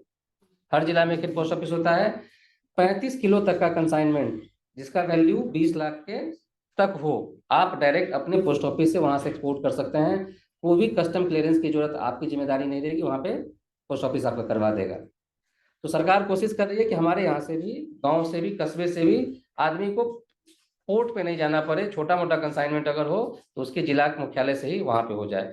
हर स्टेट में इसके लिए व्यवस्था, हर जिला में, इनफैक्ट हर जिला में एक पोस्ट ऑफिस है, हेड पोस्ट ऑफिस, उसको बना दिया गया है। तो सरकार कोशिश कर रही है और डेफिनेटली इसका रिजल्ट आएगा। ओवरनाइट हमको नहीं दिखेगा, स्कीम्स आते आते, जैसे स्वच्छता अभियान चला था, याद है आप लोगों को 2014 में कितना साल लगा ODF होने में? गांधी जी के 150वीं जयंती में उसे ODF पूरा कंट्री को होना था। क्या हम लोग हो गए पूरी तरह नहीं हुए, लेकिन 90% से ज्यादा, 75% से ज्यादा हो चुके हैं। बाकी का 25% होने में अगला 15, 20, 25 साल, जैसा पब्लिक का ये रहेगा, रिस्पॉन्स रहेगा, वैसा लगेगा। लेकिन एक मोमेंटम अगर क्रिएट होता है, शुरू होता है, और एक विजन के साथ होता है, और एक टारगेट बेस्ड होता है, तो होता है, काम होता है, इसका भी जरूर इम्पैक्ट निकलेगा। क्योंकि अभी अगली जो फॉरेन ट्रेड पॉलिसी अनाउंस हुई है 2023 से 2028 तक जो चलने वाली है, इसमें आपको 2028 तक में रिजल्ट दिखेगा। हमारे स्टेट से भी एक्सपोर्ट बढ़ेगा, और एक्सपोर्ट के लिए जो इंफ्रास्ट्रक्चर होने चाहिए बिहार में, वो चीज़ हम लोगों को मिलेगा। और इंफ्रास्ट्रक्चर, फिजिकल इंफ्रास्ट्रक्चर में देखिए बहुत सारी चीज़ें ऑनलाइन है। ऑनलाइन आपको इतनी ज़्यादा फैसिलिटेट कर दिया गया है, जैसे हम लोग हमारा ट्रेड फेयर का स्कीम है, हम लोग कितनी बार आपको बोलते हैं कि आप हमारे ऑफिस में आकर के अपना फॉर्म जमा करिए रिइंबर्समेंट के लिए। माई MSME ऐप बना हुआ है, पोर्टल है, जाकर सबमिट कर दीजिए, ऑनलाइन स्कैन करके सबमिट कर दीजिए, आपको ऑफिस हमारे आने की जरूरत नहीं है। हाँ, अगर आप सही से इंफॉर्मेशन नहीं भरते हैं, आपका कुछ गलत है, क्रॉस चेक करना है, या आपका कटपिट है, तो उसको फिर से हमको रिवाइज करवाने के लिए आपको आना पड़ता है, आपके इंटरेस्ट के लिए। तो ये चीजें थोड़ा सा पीपल पार्टिसिपेशन, पब्लिक का पार्टिसिपेशन बहुत मैटर करता है किसी स्कीम को सक्सेसफुल होने में। तो बस मैं थोड़ा सा, क्योंकि हम लोग लास्ट लेग में हैं, 1 बजे तक आप लोगों का समय हम लोगों ने लिया था, मैं थोड़ा सा 10 मिनट आप लोगों का समय और लेना चाहूंगा। जो हमारी कुछ स्कीम्स हो गया मतलब आपका कुछ और स्कीम्स तो बता दिए, जो क्वेश्चन है उस बैंक से रिलेटेड कोई क्वेश्चन है? हाँ सर, मैं उद्यमिता से एंटिटी नर्सरी से ट्रेडिंग की हुई हूँ और आर्ट एंड क्राफ्ट का। तो उसमें हुआ था कि सर्टिफिकेट आप बैंक को देंगे तो वहां से लोन प्रोवाइड हो जाएगा। बट जैसा आपने बताया, मैंने पता कर लिया है, सब पोर्टल में जाके पहले करना पड़ता है। लेकिन वहाँ बैंक में जाने के बाद ये बोलते हैं कि ये तो स्कीम बंद हो गई है, ये मेरे पास है ही नहीं, लिस्ट में है। कौन सा स्कीम? उद्यमिता नर्सरी टीचर्स ट्रेनिंग किए थे 2014 में, और आर्ट एंड क्राफ्ट का भी किए थे। MSME में ऐसा कोई स्कीम तो नहीं है। नहीं, हम लोग को तो सर्टिफिकेट वैसे ही मिला उद्यमिता। एक बार मिल लीजिएगा ऑफिस में, हमारा बगल में ही ऑफिस है पाटलिपुत्रा में, दिखा करके। हाँ, और कोई क्वेश्चन आपको बैंक से? नहीं, मतलब वो भगा देते हैं कि सरकार पॉलिसी बहुत चलाती है पर उसका इम्प्लीमेंट नहीं होता। बिहार में रेजिस्टेंस है थोड़ा सा, बिहार में बैंकों का थोड़ा सा रिस्पॉन्स नहीं, ऐसा है कि हम लोग जहाँ भेजेंगे आपको भगाया नहीं जाएगा। आप देखिए, नहीं, मैंने एक मिनट, हम लोग से किया था। नहीं, आपको हम फोन करके आपको भेजेंगे, आपको भगाया नहीं जाएगा और आपका काम भी हो जाएगा। ऐसे बोल रहे थे, ऐसे तो लोन देते रही बैंक तो भीड़ लग जाएगी। आपका काम हो जाएगा, आपका काम हो जाएगा। एक बार आ जाइए सामने, फोन करके तब जाइए। चलिए तो हम लोग नेक्स्ट पे बढ़ते हैं, अगली स्लाइड पे थोड़ा सा ले चलेंगे। यह बिहार स्पेसिफिक हम लोगों ने बहुत मुश्किल से कह लीजिए या कैसे भी कर लीजिए, हम लोगों ने हिंदी में PPT तैयार किया है काफ़ी मशक्कत के बाद। तो कुछ चीज़ें अगर आपको हो सकता है वर्ड्स इधर उधर मिसप्लेस मिले या सही ऑर्डर में ना मिले तो उसको कृपया डाइजेस्ट कर लेंगे और हमें सजेस्ट करेंगे, हम लोग उसको कोशिश करेंगे आगे आप ये करें, भूल चूक सुधार करें। MSME की परिभाषा मैं समझता हूँ कि आप सब लोग वाकिफ हैं। माइक्रो, स्मॉल, मीडियम, सूक्ष्म, लघु और मध्यम। बहुत लोग नहीं मान। अगर आप इसकी दोहरी परिभाषा है, 2 क्राइटेरिया आपको फुलफिल करना है। एक इन्वेस्टमेंट होता है प्लांट मशीनरीज पे, प्लांट मतलब बिल्डिंग में नहीं, मशीनों पे। उसमें आपका R&D इक्विपमेंट नहीं आएगा, जो आप टेस्टिंग वगैरह के लिए लाते हैं वो इक्विपमेंट काउंट नहीं होता है। और पॉल्यूशन कंट्रोल की जो इक्विपमेंट्स है वो चीज़ें काउंट नहीं होती है। उसके अलावा विशुद्ध जितनी मशीनरी ये सारी चीज़ें एक्सेसरीज हैं सबके साथ मिलकर के इन्वेस्टमेंट अगर आपका 1 करोड़ के नीचे है और टर्नओवर उसका 5 गुना 5 करोड़ तक है तो आप सूक्ष्म की श्रेणी में आते हैं। इससे ऊपर और 10 करोड़ तक का इन्वेस्टमेंट है और टर्नओवर आपका 50 करोड़ के नीचे है, दोनों में से कोई एक भी है तो आप लघु में आते हैं। और उसके ऊपर जैसे माइग्रेट करते हैं, बढ़ते हैं, इन्वेस्टमेंट आपका 50 करोड़ के नीचे और टर्नओवर 50 करोड़ से ऊपर या 250 करोड़ के नीचे ये होगा तो आप मध्यम की श्रेणी में जाते हैं। यह मैन्युफैक्चरिंग और सर्विस दोनों के लिए एक समान रूप से है, अलग अलग कोई परिभाषा और नहीं है। मैं समझता हूँ कि जब भी आपका अपना बैलेंस शीट आप देखेंगे, आपका अपना टर्नओवर और इन्वेस्टमेंट देखेंगे तो आपको पता चल जाएगा और आपको इसकी जानकारी के लिए आपको फैसिलिटेट करने के लिए आगे बढ़ेंगे। Next slide. उद्यम रजिस्ट्रेशन, एक उद्यम पंजीकरण जो देख रहे हैं, उद्यम रजिस्ट्रेशन बनाया गया है पोर्टल जो डायनामिक है। इसको इंटीग्रेट कर दिया गया है GST के नेटवर्क से, इनकम टैक्स के नेटवर्क से, आधार के नेटवर्क से।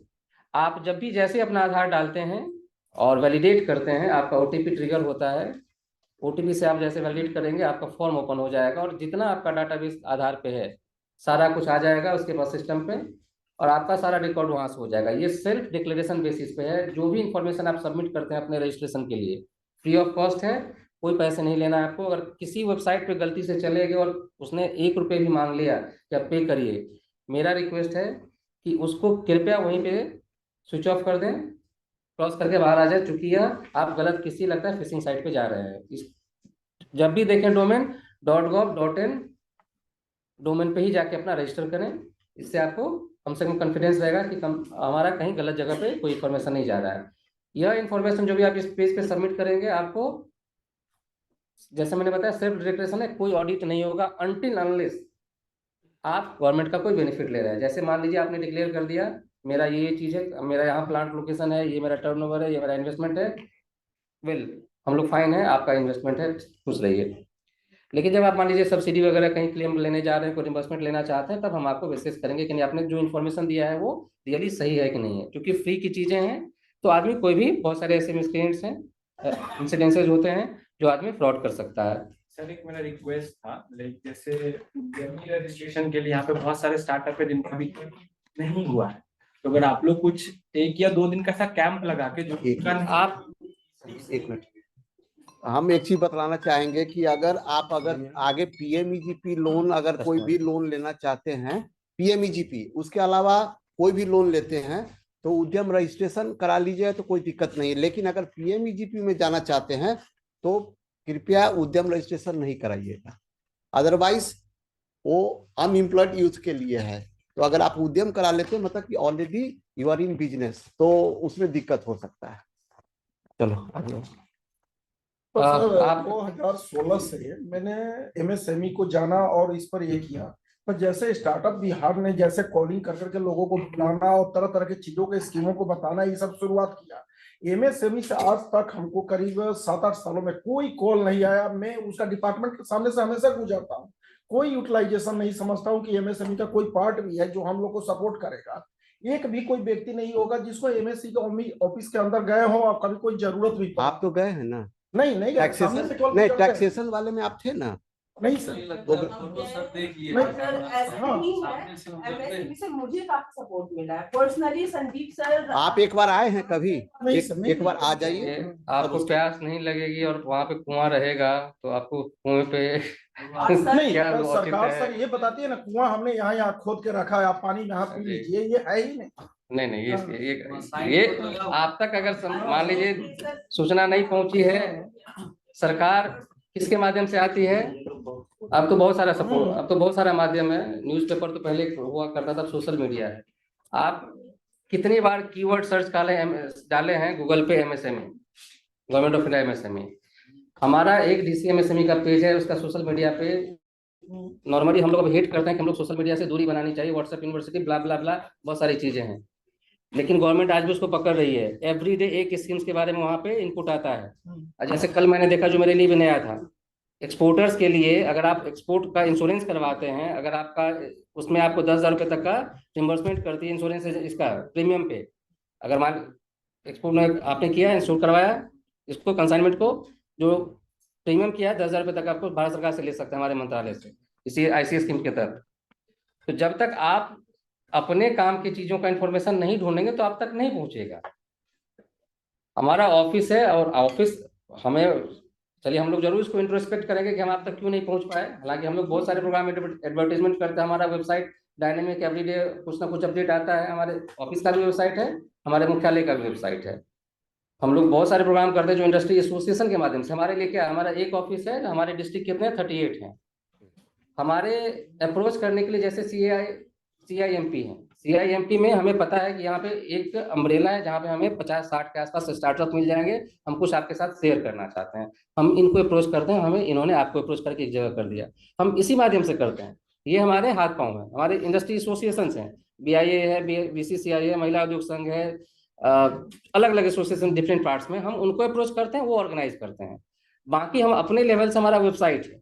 अब मान लीजिए हम अगर बिहार में 13 करोड़ की आबादी, हम 13 करोड़ को कैसे कॉन्टेक्ट कर सकते हैं एक साथ विथ लिमिटेड मैन पावर? आप हमारी जगह पे होते क्या करते? आप कुछ सजेस्ट करिए कैसे करना चाहिए। सब 13 करोड़ का आबादी तो है, पर जो MSME से जिनकी जुड़ाव हो रही है बिहार में, लगता है बिहार में 2015 का डेटा है, 34,41,000 से ज्यादा MSME हैं जो काम कर रहे हैं, सारे रजिस्टर्ड नहीं है। आप उचित माध्यम बताइए कि 34,41,000 को हम कैसे कर सकते हैं अप्रोच? 34,41,000 कैसे फिगर आया? जैसे सेंसस होता है, जनगणना होती है, साल 2 साल लगा करके पूरे देश की जनगणना करवाई गई, MSME की काउंटिंग करवाई गई। 14-15 में NSSO ने किया था, ठीक है। 73 राउंड की सैंपल सर्वे हुई है, तब जाकर के कंक्लूजन आया है कि पूरे देश में लगभग 6 करोड़ MSME है, जिसमें से बिहार में 34,41,000 से ज्यादा की संख्या है। अब जब रजिस्टर करने की बात है तो क्या होता है कि हम लोग उसको उचित माध्यम से, आप फॉर्मल बिजनेस में आइए, आप हमें अपनी पहचान बताइए। काउंटिंग तो देख लिया कि गली में, एक जंगल में एक छोटा सा कोई उद्योग धंधा चल रहा है, चाय की दुकान टपरी लगी हुई, वहां पे 2 लोग काम कर रहे हैं, उसकी काउंटिंग हो गई। लेकिन वहां तक पहुंचने के लिए क्या माध्यम हमारे पास, उनको कम्युनिकेट कैसे करेंगे कि आप अपना चीज डिक्लेयर करिए, शेयर करिए, नेम एंड एड्रेस शेयर करिए। पहले आपको इंस्पेक्शन क्लॉज हुआ करता था आपके MSME के रजिस्ट्रेशन में, 2015 से पहले सारी चीजें हटा दी गई, पॉकेट फ्रेंडली बता दी गई कि आपके मोबाइल पे है, आप जाकर के डिक्लेयर कर दीजिए, कोई आपसे इंस्पेक्शन करने नहीं जाएगा। आप अपना नाम पता, कहाँ काम कर रहे हैं वहां काम करते रहिए। हमें आपको के एड्रेस चाहिए कि हम अगर कोई सुविधा आप तक पहुंचाना चाहें तो हमें आपका पता होना चाहिए। हम आपको कांटेक्ट कर पाए, आपको ईमेल कर पाए, आपको लेटर भेज पाए। 34,41,41 MSME में से बिहार में आज के दिन पे उचित माध्यम पे उस पोर्टल पे, जब हमारा उद्योग आधार हुआ करता था, जिसपे 90% मैं समझता हूँ, 90 कहना थोड़ा ज्यादा होगा, 50% से ज्यादा जो डेटा है वो फ्रॉड लोगों का किया हुआ है। एक अंडे की दुकान जो MSME की श्रेणी में नहीं आती थी, और अगर 4 पेज आप खोलेंगे तो मोनू अंडा दुकान, मोनू अंडा दुकान, मोनू अंडा दुकान, मोनू अंडा दुकान, 4 पेज में केवल मोनू अंडा दुकान का ही रजिस्ट्रेशन हुआ करता था। ठीक है, वहां पे सही लोग नहीं पहुंच पाए, वो अलग कहानी है। जब उद्यम रजिस्ट्रेशन एक वैलिडेटेड है कि जब आपका आधार वेरीफाई होगा, आपका आयकर जो पैन डिटेल है वो वेरीफाई होगा, तब जाके आप रजिस्टर कर पाएंगे। तो आज के दिन में माना तो जाता है कि सबके पास कम से कम आधार और पैन होगा, MSME जो चला रहा है वो रजिस्टर कर देगा तो हमें उसकी जानकारी हो जाएगी। हमारा उद्यम रजिस्ट्रेशन आज के दिन में 9 लाख नहीं पहुंचा है, 8 लाख समथिंग पे है।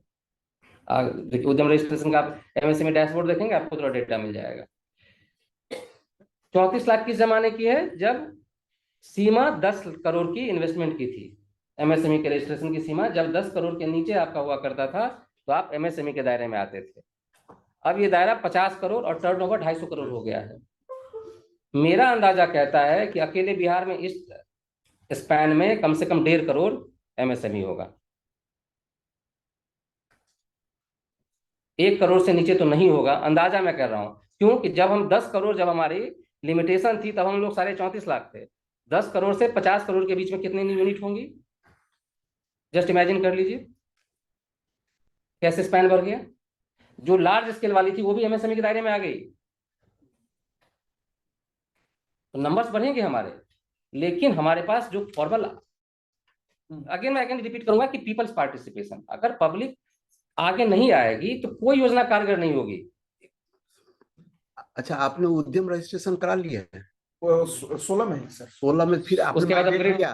फिर 17, फिर बता रहा हूँ मैं, स्टार्टअप जब क्वालिफाई हुआ तो बैंक के पास गया। हाँ। तो बैंक में जैसे ही अकाउंट खोलना था तो उन्होंने बोला कि DPIT का यदि होगा तो आपको हम शुभागमन जो हमारा स्टेट बैंक का जो है स्टार्टअप के लिए, तो हम बोले कि अभी तो नहीं किया हूँ। तो बोले कि आप ऐसा कीजिए, तुरंत उद्यमी योजना का आप इस पर MSME का मारिए, तुरंत मोबाइल पर तुरंत किया, प्रिंट आउट दिया, तुरंत उन्होंने कर दिया। पर MSME का क्या रोल है इसमें हमारे साथ में? ये आपने उद्योग आधार किया है, हाँ, उसके बाद आपने 2020 में माइग्रेट किया? हाँ, माइग्रेट भी किया, माइग्रेट कर हाँ, लिए। जी। तो माइग्रेट करने के बाद आपको उसके बाद तो फिर आपको कोई ना कोई जरूर मैसेज आता होगा। सर मेरा मेल बॉक्स भरा हुआ है। नहीं, related to PMS schemes, related to other schemes आपके मोबाइल पर जरूर आता होगा information.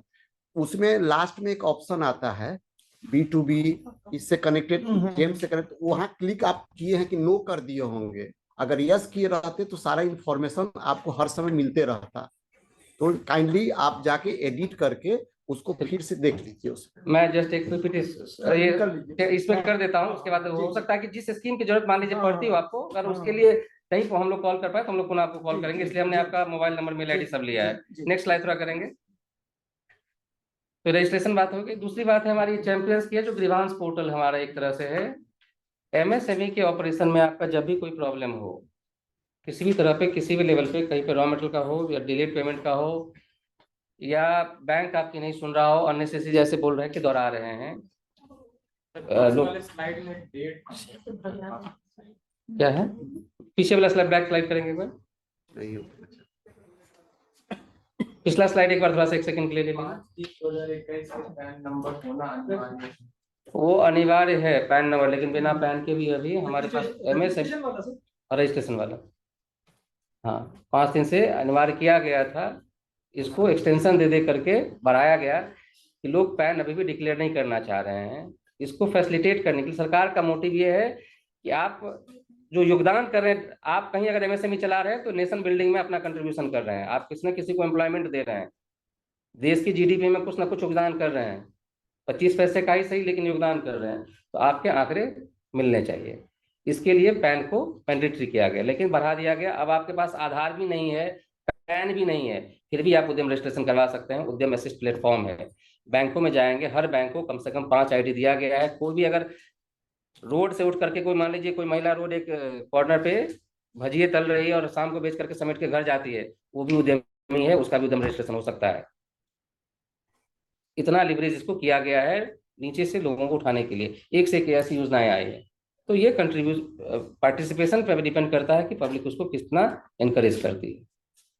Next, MSME champion scheme वो है जो आपका किसी भी तरह से कोई अगर कहीं परेशान कर रहा हो, इवन सरकारी विभागों में भी अगर मान लीजिए आपके कोई परेशानी का कारण बना हुआ हो, कहीं पैसे पे लटके हुए हों, चैंपियंस पोर्टल पे जाकर के अपने बारे में डिक्लेयर कर दीजिए। आपके पास वैलिड ईमेल और मोबाइल होना चाहिए, हम आप तक पहुंच जाएंगे। इसमें टाइम बाउंड सॉल्यूशन है और हमारा जो पेंडेंसी है 0 है। हमारे यहाँ पे कोई भी पेंडेंसी चैंपियंस पोर्टल पे कोई एडवांस नहीं रहा है। इवन बहुत सारे बिहार सरकार के भी कुछ डिपार्टमेंट से ऐसे पेमेंट फंसे हुए रिकवर हुए हैं और पार्टी को गए हैं। सेंट्रल रेलवे से, NTPC से, जहाँ जहाँ पैसे रहते हैं, नॉर्मली सरकारी विभागों से पेमेंट फंसने का रहता है। ये पोर्टल सबको उचित न्याय दिलवाता है और हर स्टेट में एक एक चैंपियन कंट्रोल रूम है। CGTMSE योजना 5 करोड़ रुपए तक कर दी गई है, जिसके बारे में मैनेजर साहब ने बता ही दिया है। और इस वर्ष में जैसा आप लोगों ने सुना होगा वित्तीय भाषण में 9,000 करोड़ अलग से उसके लिए बढ़ाया गया है, इनपुट दिया गया फंड में। नेक्स्ट, गारंटी फीस तो कम कर ही दिया गया है।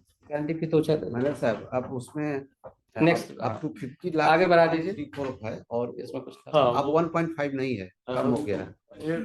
1 करोड़ से ऊपर जो है 1% प्लस GST का जाता है। यह हमारा उद्यमता और कौशल विकास कार्यक्रम जो हम लोग आज आपके साथ बैठे हुए हैं, इसी का एक कंपोनेंट है जिसमें एंटरप्रेन्योरशिप अवेयरनेस प्रोग्राम है, EAP कहा जाता है, जिसमें हम लोग स्किल डेवलपमेंट पे फोकस करते हैं।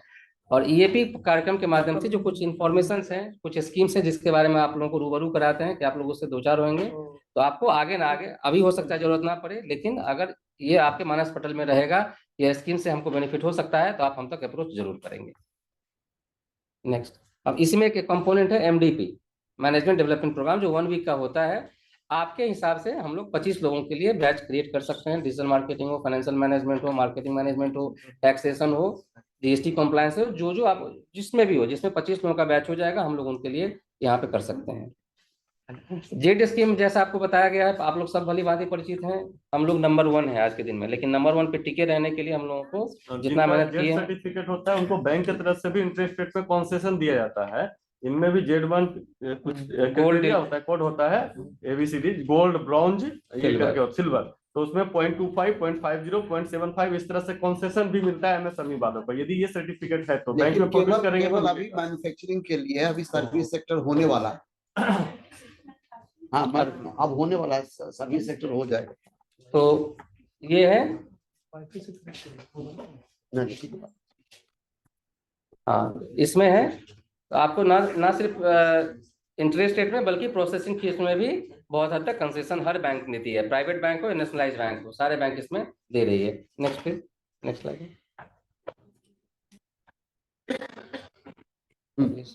तो नेक्स्ट का ये देख लीजिए, इसमें 3 तरह के सर्टिफिकेशन है, silver, gold, silver, bronze.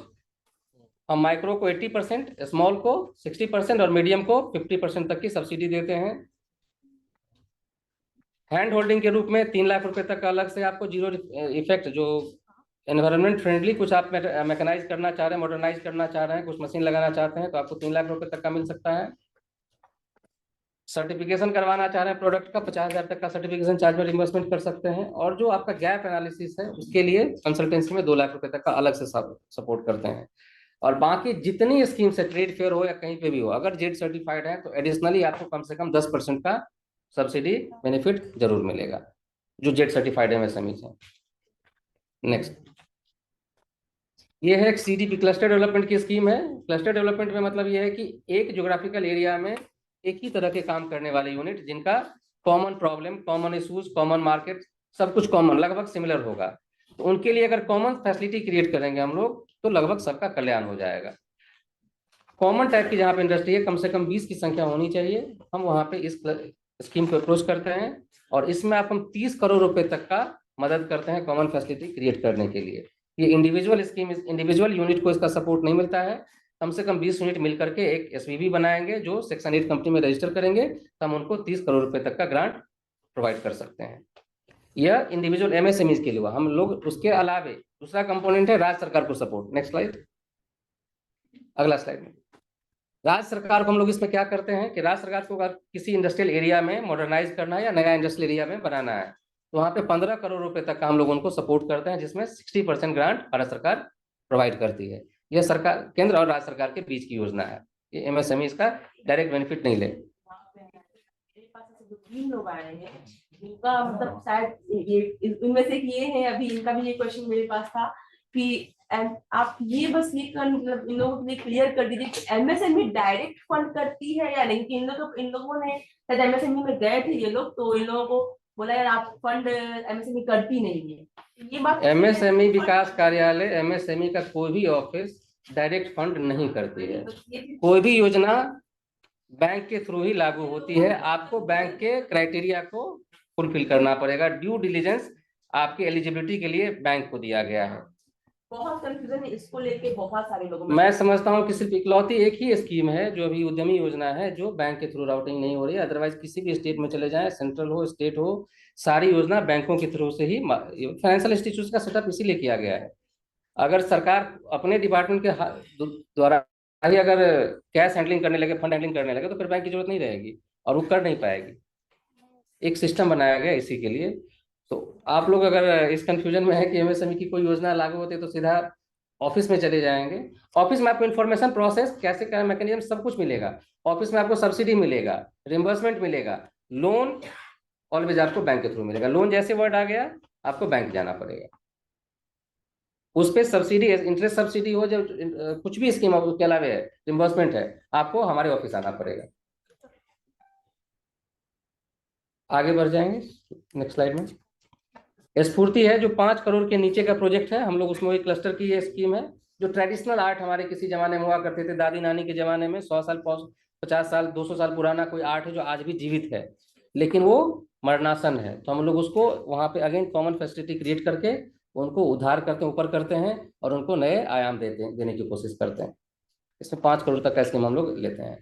Ramp योजना जैसा डायरेक्टर साहब ने बताया था, यहाँ पे ये 6062 करोड़ की योजना है जो वर्ल्ड बैंक के सहयोग से की जा रही है। बिहार उन अग्रणी 10 राज्यों में है जो इस योजना में पार्टिसिपेट कर रही है।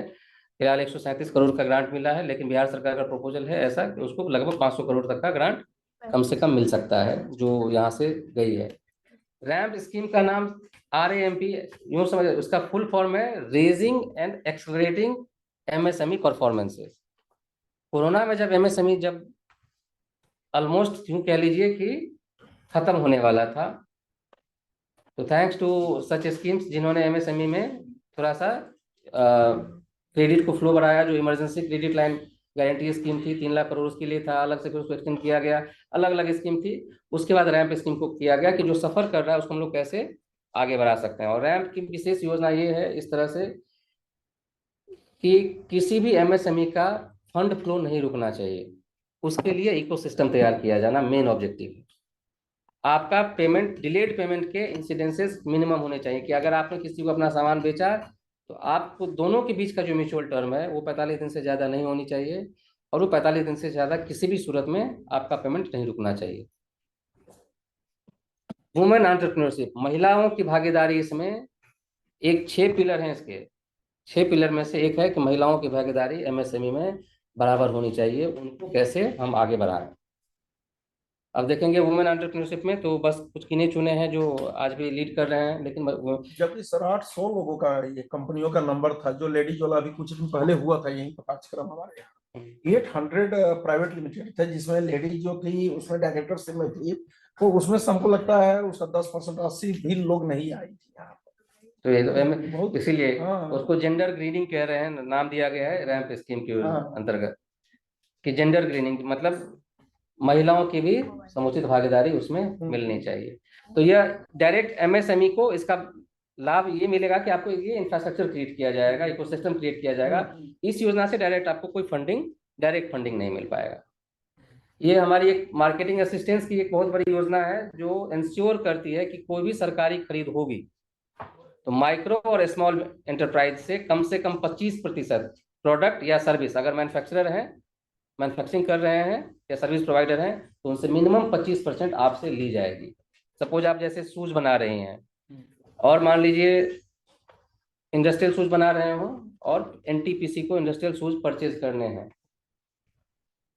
और उनको मान लीजिए 1000 पेयर परचेज करने हैं, तो कम से कम 25% तो माइक्रो या स्मॉल से ही परचेज करना है। बाटा और ये जो ये सब देना है गुजरे जमाने की चीज है। 25% ऑर्डर इनके लिए श्योर रहेगा, प्रोवाइडेड ये L1 पे प्रोवाइड करेंगे। अगर आपका टेंडर L1 से 15% ज्यादा चला गया है, L1 नॉन MSME है, नॉन MSE है, तो आपको निगोशिएट करके L1 के लिए पहले किया जाएगा। अगर आप रेडी हैं तो आपको 15% ऑर्डर, तो 25% ऑर्डर तो मैंडेटरी है ही। इंडेंटिंग डिपार्टमेंट चाहे तो आपको 100% ऑर्डर दे सकता है, लोएस्ट वन। अगर आपने मान लीजिए आपने पेयर सपोज पूमा है, उसने कोट किया है इंडस्ट्रियल शूज का बूट का कि हम 100 रुपये में देंगे एक पेयर, इनका आ गया कि 114 रुपये में। कायदे से हमको बेस्ट क्वालिटी, हमारे क्वालिटी के हिसाब से हमको सबसे कम प्राइस पे परचेज करना है। पब्लिक फंड हम लोग स्पेंड कर रहे हैं। ये तो जेम के थ्रू करते हैं। जेम पे भी इसको लिंक कर दिया गया है। जेम के बाहर से भी अगर कोई टेंडरिंग होती है तब तो आपको उसका बेनिफिट मिलेगा। जेम पे भी, इसलिए जो MSME जेम पे रजिस्टर्ड है अपना स्टेटस जरूर डिक्लेयर कर दीजिए कि हम जेम पे रजिस्टर MSME है, तब आपको उसका भी बेनिफिट मिलेगा। जो आपने ऑर्डर्स की बात करी, ये पता ही नहीं चलता है। तो बात ये है जेम पे देखिए, अब जैसे बूट की बात मैंने एग्जांपल के तौर पे बताया आपको, इसको पर्सनली अब उसको ट्राई नहीं करेंगे, टाइम लोग करेंगे। ये जितनी छोटी, अब 3 करोड़ 4 करोड़ 5 करोड़ तक का प्रोडक्ट जो है ना जेम पे डायरेक्ट परचेज हो रहा है। जेम पे आपका कस्टम बिडिंग आ चुका है, जेम के प्रोसेस पे जाएंगे तो लंबा टाइम चला जाएगा। कस्टम बिडिंग हो गया, हमको कोई ऐसा इक्विपमेंट परचेज करना है जो जेम पे खुले मार्केट में अवेलेबल नहीं है, हम अपना उसका specification additional terms and condition डाल देंगे। जो मैन्युफैक्चरिंग करता है, मशीन बनाता है, वो कस्टमाइज करके मेरे लिए मशीन बना करके जो बिड प्राइस है वो कर देगा, बिड कर देगा, हम उससे परचेज कर लेंगे।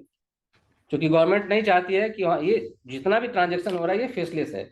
जब आदमी इन्वॉल्व होगा तो आपके पास कंप्लेन शिकायत रहेगी कि नहीं उन्होंने मेरे साथ मैनिपुलेट कर दिया। सिस्टम मैनिपुलेट आपके साथ नहीं कर सकता, क्योंकि ना वो आपको जानता ना मुझे जानता। दूसरा कंपोनेंट हमारा है मार्केटिंग स्कीम में। इसमें देख लीजिए जो कुछ ऐसे कंपोनेंट है जो अलग अलग हम लोग उसको फैसिलिटेट करते हैं। ये लिस्ट है, आगे बढ़ेंगे थोड़ा। ये डोमेस्टिक ट्रेड फेयर का नेक्स्ट, हाँ ये डोमेस्टिक ट्रेड फेयर का एक स्कीम है। अगर मेट्रो सिटीज में कोई ट्रेड फेयर है तो वहाँ पे आपको 1.5 लाख रुपए तक का, और नॉन मेट्रो सिटी है तो वहाँ पे 80,000 रुपये तक का स्टॉल चार्ज हम लोग आपको रिम्बर्समेंट करते हैं। पटना जैसे शहर में मेले लगते हैं, अभी ज्ञान भवन में लगा था, लघु उद्योग भारती ने लगाया था। इसका थोड़ा लास्ट में हम लाइव करके आपको दिखाएंगे कैसे इसका लेना है, वो हम बतलाएंगे इनके सेशन के बाद। ठीक है। और आपको अपने सामान को लाने ले जाने के लिए भी अभी उपेंद्र महारथी का वो जो अहमदाबाद में लग रहा है उसमें पेपर में दिया गया था कि 5,000 रुपया आपको माल का ढुलाई के लिए MSME के द्वारा इसका ही हाँ रिम्बर्समेंट करते हैं। हाँ। दूसरा है ये बारकोड की हमारी स्कीम है। बारकोड में, बारकोड प्रोडक्ट पे लगता है, मैन्युफैक्चरिंग एंटरप्राइज को भी मिलता है। कोई भी मैन्युफैक्चरिंग माइक्रो एंटरप्राइज है 3 साल तक का रिम्बर्समेंट आप हमसे ले सकते हैं 1000 प्रोडक्ट कोड के लिए। अगर आपके प्रोडक्ट में बारकोड है आप डेफिनेटली इसको अवेल कर सकते हैं। 1 टाइम रजिस्ट्रेशन फी और 3 साल तक का रिन्यूअल फी आप हमसे एट ए टाइम ले सकते हैं। ओनली माइक्रो, सिर्फ माइक्रो होना चाहिए। आपका इन्वेस्टमेंट 1 करोड़ के नीचे होना चाहिए, टर्नओवर उससे नीचे होना चाहिए। आपको सिर्फ उद्यम रजिस्ट्रेशन पे रजिस्टर होना चाहिए। ई कॉमर्स प्लेटफॉर्म है हमारा, NSIC का एक पोर्टल है MSME मार्ट। एनुअली उस पर जो भी पैसा लगता है आपको हम लोग उसमें 25,000 रुपये तक का 75% या 25,000 रुपये जो भी कम होगा हम आपको रिम्बर्स कर देंगे, लेकिन उसकी चार्जेस ही 7,500 रुपये के आसपास है। तो जस्ट बिगर अमाउंट है, आप उसका भी B2B और B2C दोनों उस पर अवेलेबल है फैसिलिटी MSME मार्ट पे। नेक्स्ट कल बंद है। नेक्स्ट हाँ ये है इंटरनेशनल जो ट्रेड फेयर हम लोग ऑर्गेनाइज करते हैं, वर्चुअल ट्रेड फेयर, उसके लिए सपोर्ट करते हैं हम लोग। लगभग 16 लाख रुपए से ज्यादा मदद करते हैं। कम से कम 3 साल का अनुभव ऐसा होना चाहिए कि जैसे देखिए यह स्कीम कोरोना जैसे सिचुएशंस में बहुत कारगर सिद्ध हुआ था, जब यहाँ से toy fair, international toy fair लगा था। फिजिकली आप मेला नहीं लगा सकते हैं, लेकिन आपका यूनिट भी बंद नहीं रहना चाहिए। पोर्ट चालू है, पोस्ट चालू है, शिपमेंट चालू है। इस माध्यम से हम लोगों ने यहाँ से 19 यूनिट को यहाँ से स्पॉन्सर किया था और आज उनके पास ऑर्डर आ रहे हैं जो खिलौने बना रहे थे। उसके बाद इस कंसेप्ट को रियलाइज किया गया कि आप वर्चुअली, आपको लगेगा जैसे आप घूम रहे हैं तो आप एक मेले में स्टॉल टू स्टॉल जा रहे हैं, देख रहे हैं। तो ऑर्गेनाइजर को उसका बेनिफिट दिया जा रहा है जो एमएसएमई के लिए करता है। तो 16,45,000 रुपये तक हम उसको दे सकते हैं इसमें सब्सिडी। नेक्स्ट स्लाइड में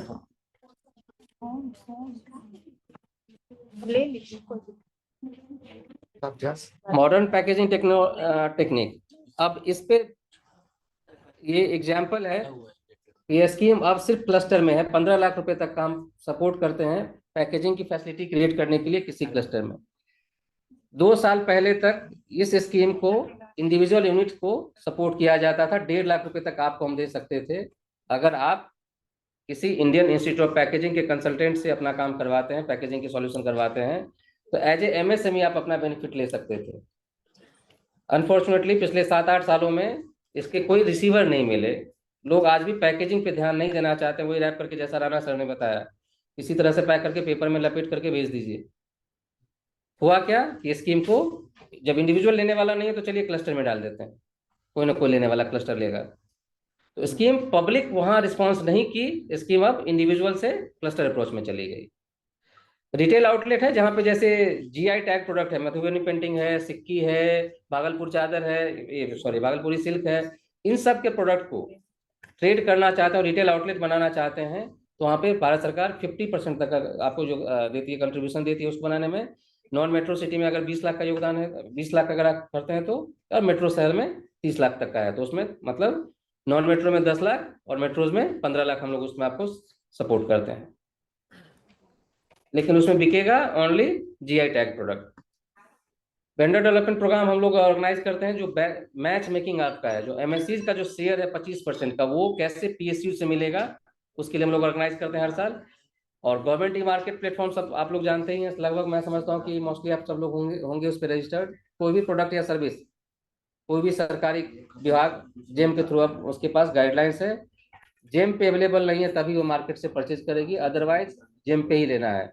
अगर मुझे ये फूल मार्केट में 10 रुपए का मिले और जेम पे मुझे 20 रुपए का मिले और मैं जेम पे 20 रुपए में खरीदता हूँ, तो मुझसे कोई भी ऑडिट पूछेगा नहीं कि आपने 20 रुपए में क्यों खरीदा जब आपको 10 रुपए मार्केट में मिले। तो जेम एक बहुत बड़ा हब है। हमारा आप लोगों से अपील रहेगा कि जितने लोग प्रोडक्ट या सर्विस में जुड़े हुए हैं अपने आप को जेम पे रजिस्टर कर लीजिए। ये इंटरनेशनल ट्रेड फेयर की स्कीम है जो मैं आपको बता रहा था। थोड़ा सा विदेशों में अगर आप पार्टिसिपेट करते हैं तो कम से कम 10 लोग, जैसा रश्मि बता रही थी, 10 लोग एक साथ यूनाइट नहीं हो पाते हैं, किसी अम्ब्रेला में नहीं आ पाते हैं, जिसकी वजह से अभी तक इसमें कोई पार्टिसिपेट नहीं कर पाए। 10 लोग मिलके जाएंगे, हम आपको वहां पे स्टॉल चार्ज के लिए 3 लाख रुपए, आपके हवाई जहाज का आने जाने का इकोनॉमिक क्लास का किराया, आपके सामान को आप वहां से यहाँ से ले जाने के लिए एयरपोर्ट टू एयरपोर्ट के लिए 50,000 रुपए तक का किराया, और वहां पे जब आप ब्रांडिंग करते हैं आपका, तो पर यूनिट लगभग 2.5 लाख रुपए तक का आपके ब्रांडिंग के लिए हम लोग वहाँ पे सपोर्ट करते हैं। इंटरनेशनल ट्रेड फेयर में जब आप रजिस्ट्रेशन करते हैं तो आपको 5,000 रुपया लगता है, उसमें हम आपको रिम्बर्स कर देते हैं। ऑलमोस्ट ये फ्री है, फ्री में कोई हमारा उद्यमी यहाँ से जाकर के फॉरेन घूम के आ सकता है, अपने प्रोडक्ट को दिखा के आ सकता है, अपने लिए एक्सपोर्ट मार्केट खोल के आ सकता है। रहने का खाने का अरेंजमेंट आपको अपने से करना पड़ेगा। बिजनेस इंक्यूबेटर का स्कीम है जो हमारा host institution Chandragupta institute of management है।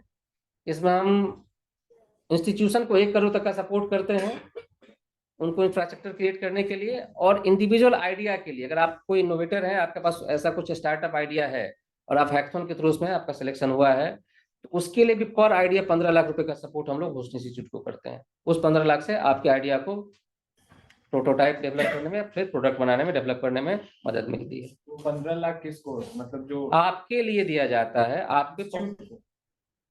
आपके लिए दिया जाता है, आपको दिया जाता है, लेकिन डायरेक्ट आपको नहीं दे करके इंस्टीट्यूट को दिया जाता है, क्योंकि इंक्यूबेट आपको यहाँ करना है। CIMP से तो वो देगा, CIMP आप पे खर्च करेगी। ठीक है, नेक्स्ट। यह लीन की स्कीम है जो एक्सक्लूसिवली मैन्युफैक्चरिंग एंटरप्राइज के लिए है। लीन मतलब जानते हैं, लीन का सीधा शाब्दिक अर्थ वही है दुबला पतला। कोई भी प्रोडक्ट बनाते हैं तो हमारे जो ओवरहेड्स हैं या हमारे जो वेस्टेज हैं इतना ज्यादा है कि हमारा कॉस्ट ऑफ प्रोडक्शन काफी ज्यादा हो जाता है।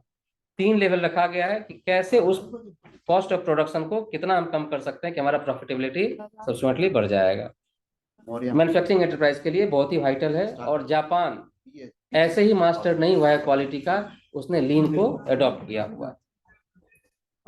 बहुत सारे इसके ऐसे टूल्स हैं जो जापान में ही पैदा हुए थे। लीन सबसे पहले किसने शुरू किया था? जापान में किस कंपनी ने? टोयोटा। और दूसरी मोटोरोला। टोयोटा और मोटोरोला है, इसने दुनिया को दिखाया कि कैसे एक्सेल किया जाता है। आज वर्ल्ड उसको रिपीट कर रहा है, रेप्लिकेट कर रहा है। नेक्स्ट, अगले स्लाइड में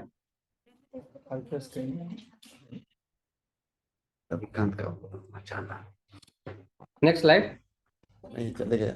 नेक्स्ट दबाइए, वहां बगल में बैठे तो।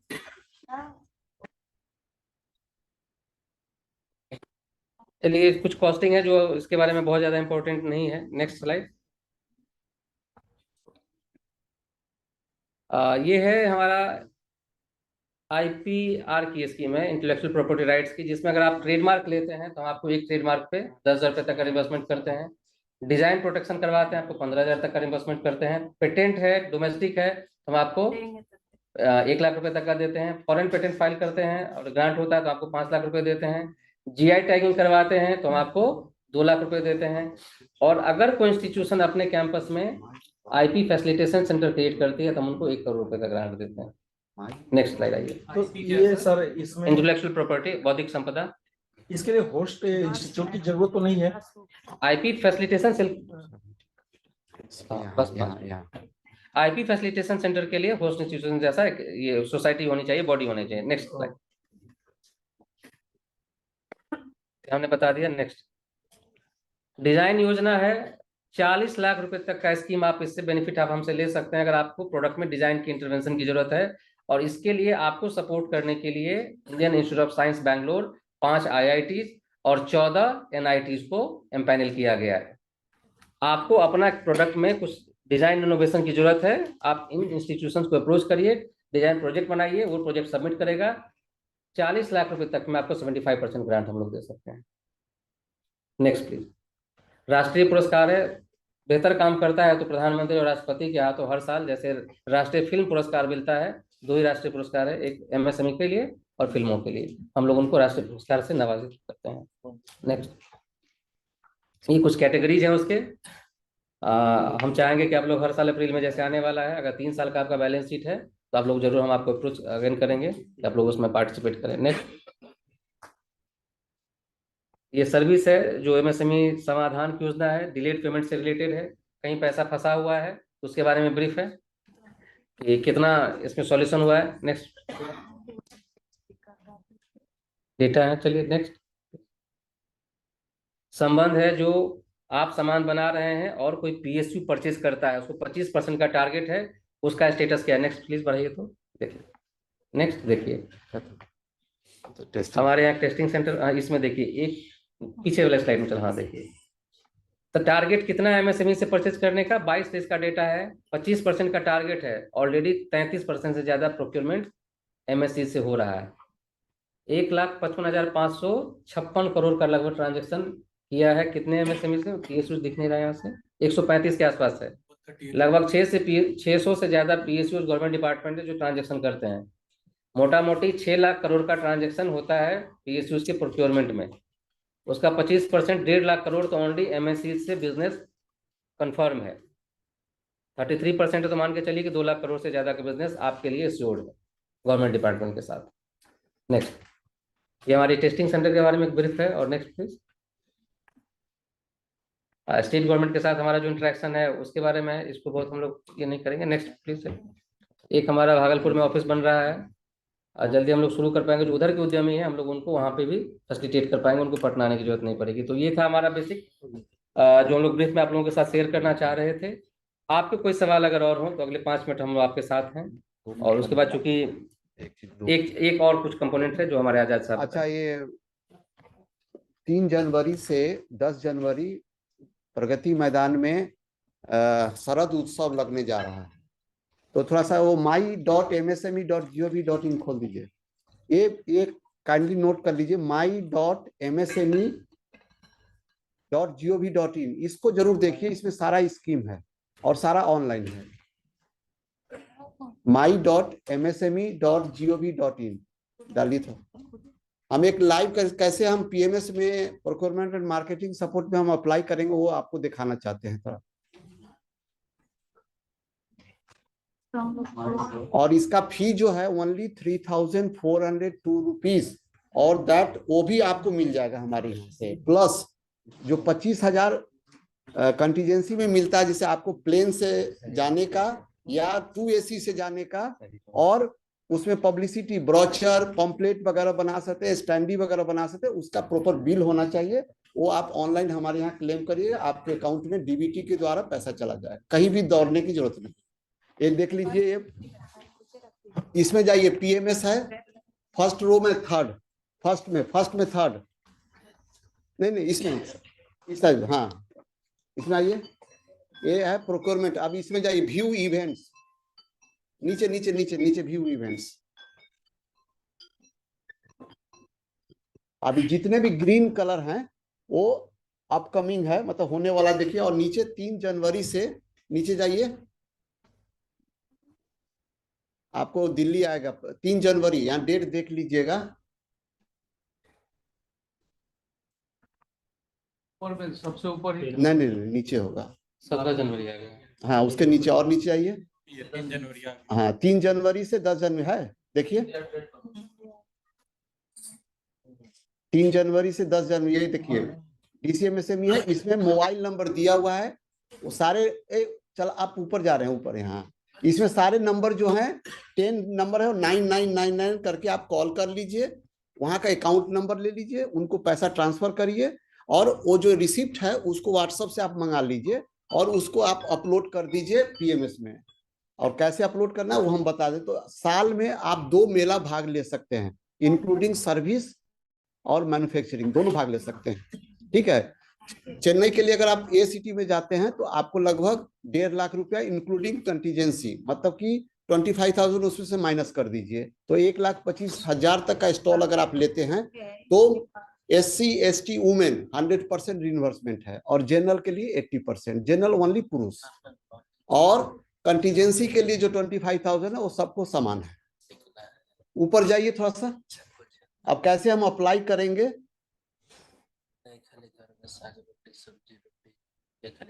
बैक हो जाइए, ऊपर से बैक हो जाइए, वहां से, हाँ बैक होइए, ऊपर है ना एरो से, हाँ हाँ, मैं उस क्लिक कर दीजिए, पेज सेकंड वाला खोल दीजिए, ऊपर थर्ड वाला टैब पे चले जाइए। फिर से जाइए उसमें, इसी में हाँ।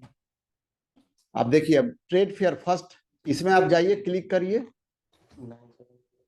इसमें आप उद्यम नंबर डालिएगा अपना, और अपना मोबाइल नंबर डालिएगा। आपका जो OTP आएगा आपके मेल पर आएगा, जो मेल आप उद्यम रजिस्ट्रेशन में जो मेल डाले हैं, और कैप्चा डालिएगा तो आपका एप्लीकेशन फॉर्म खुल जाएगा, और उसमें जो जो कॉलम खाली है उसको आप भर देना है, और उसके बाद जो रिसिप्ट आपके पास है उसको अपलोड कर देना है। उसके बाद फिर आपके एक मेल पर आ जाए कि you have successfully submitted the application. फिर वो हम लोग का काम है, हम लोग उसको रिकमेंड करके दिल्ली भेजेंगे। जब आप मेला में आप भाग ले लीजिएगा, उसका फिर जब आइएगा तो फिर आपका सैंक्शन आएगा फंड, उसके बाद आप फिर ऑनलाइन ही क्लेम करिएगा, और उसका जो हार्ड कॉपी हमारे कार्यालय में दे दीजिएगा, उसके बाद ऑटोमेटिक आपके अकाउंट में पैसा चला जाएगा। तो ये सब स्कीम्स बहुत अच्छे हैं, इसका बेनिफिट लीजिए। शरद उत्सव 3,402 रुपीज, कोई ज्यादा अमाउंट नहीं है, और प्रगति मैदान में आप जा रहे हैं तो इसका फायदा लीजिए। अब तक लगभग हमारे यहाँ से 10 लोग अप्लाई कर चुके हैं बिहार से, तो वो वहां से डिसाइड होगा। इसीलिए जो इसमें क्या है कि मैक्सिमम हम लोग इस स्कीम में 60 स्टॉल ही देते हैं रिइंबर्स में, 60 लोगों को। तो अगर आपका फुल हो गया होगा तो वहां जैसे ही आप अप्लाई करिएगा तो वहां दिखा देगा कि ऑलरेडी कंप्लीटेड, मतलब कि 60 नंबर्स कंप्लीटेड। मतलब अभी 10 हो गए हैं तो 50 और कर। बिहार से 10 हुए हैं, अदर स्टेट से हमको नहीं पता है। जितने भी MSME DFO हैं हर स्टेट में, उनको पता होगा कि हमारे यहाँ से कितने हुए हैं। तो एक स्कीम है, इसमें सारा चीज है, आप उसमें जाइए। दूसरा चीज है IPR का है, वो भी आप ऑनलाइन कर सकते हैं। सारी स्कीम जो अभी बतलाया गया है वो सारा चीज ऑनलाइन है। 50 बोले पूरे देश 60 देश नहीं हमारे 60 जैसे हमारे उस मेला में 60 एक स्टॉल मेला को में इन्वेस्टमेंट होगा हम हमारे अपने ऑफिस से 60 लोगों को एक बार में स्पॉन्सर हमारे मंत्रालय से। इसके लिए हाँ, जो मेला ऑर्गेनाइज कर रहा है उनको हम लोग गवर्नमेंट ऑफ इंडिया 60 स्टॉल का ही रिइंबर्समेंट करेगी।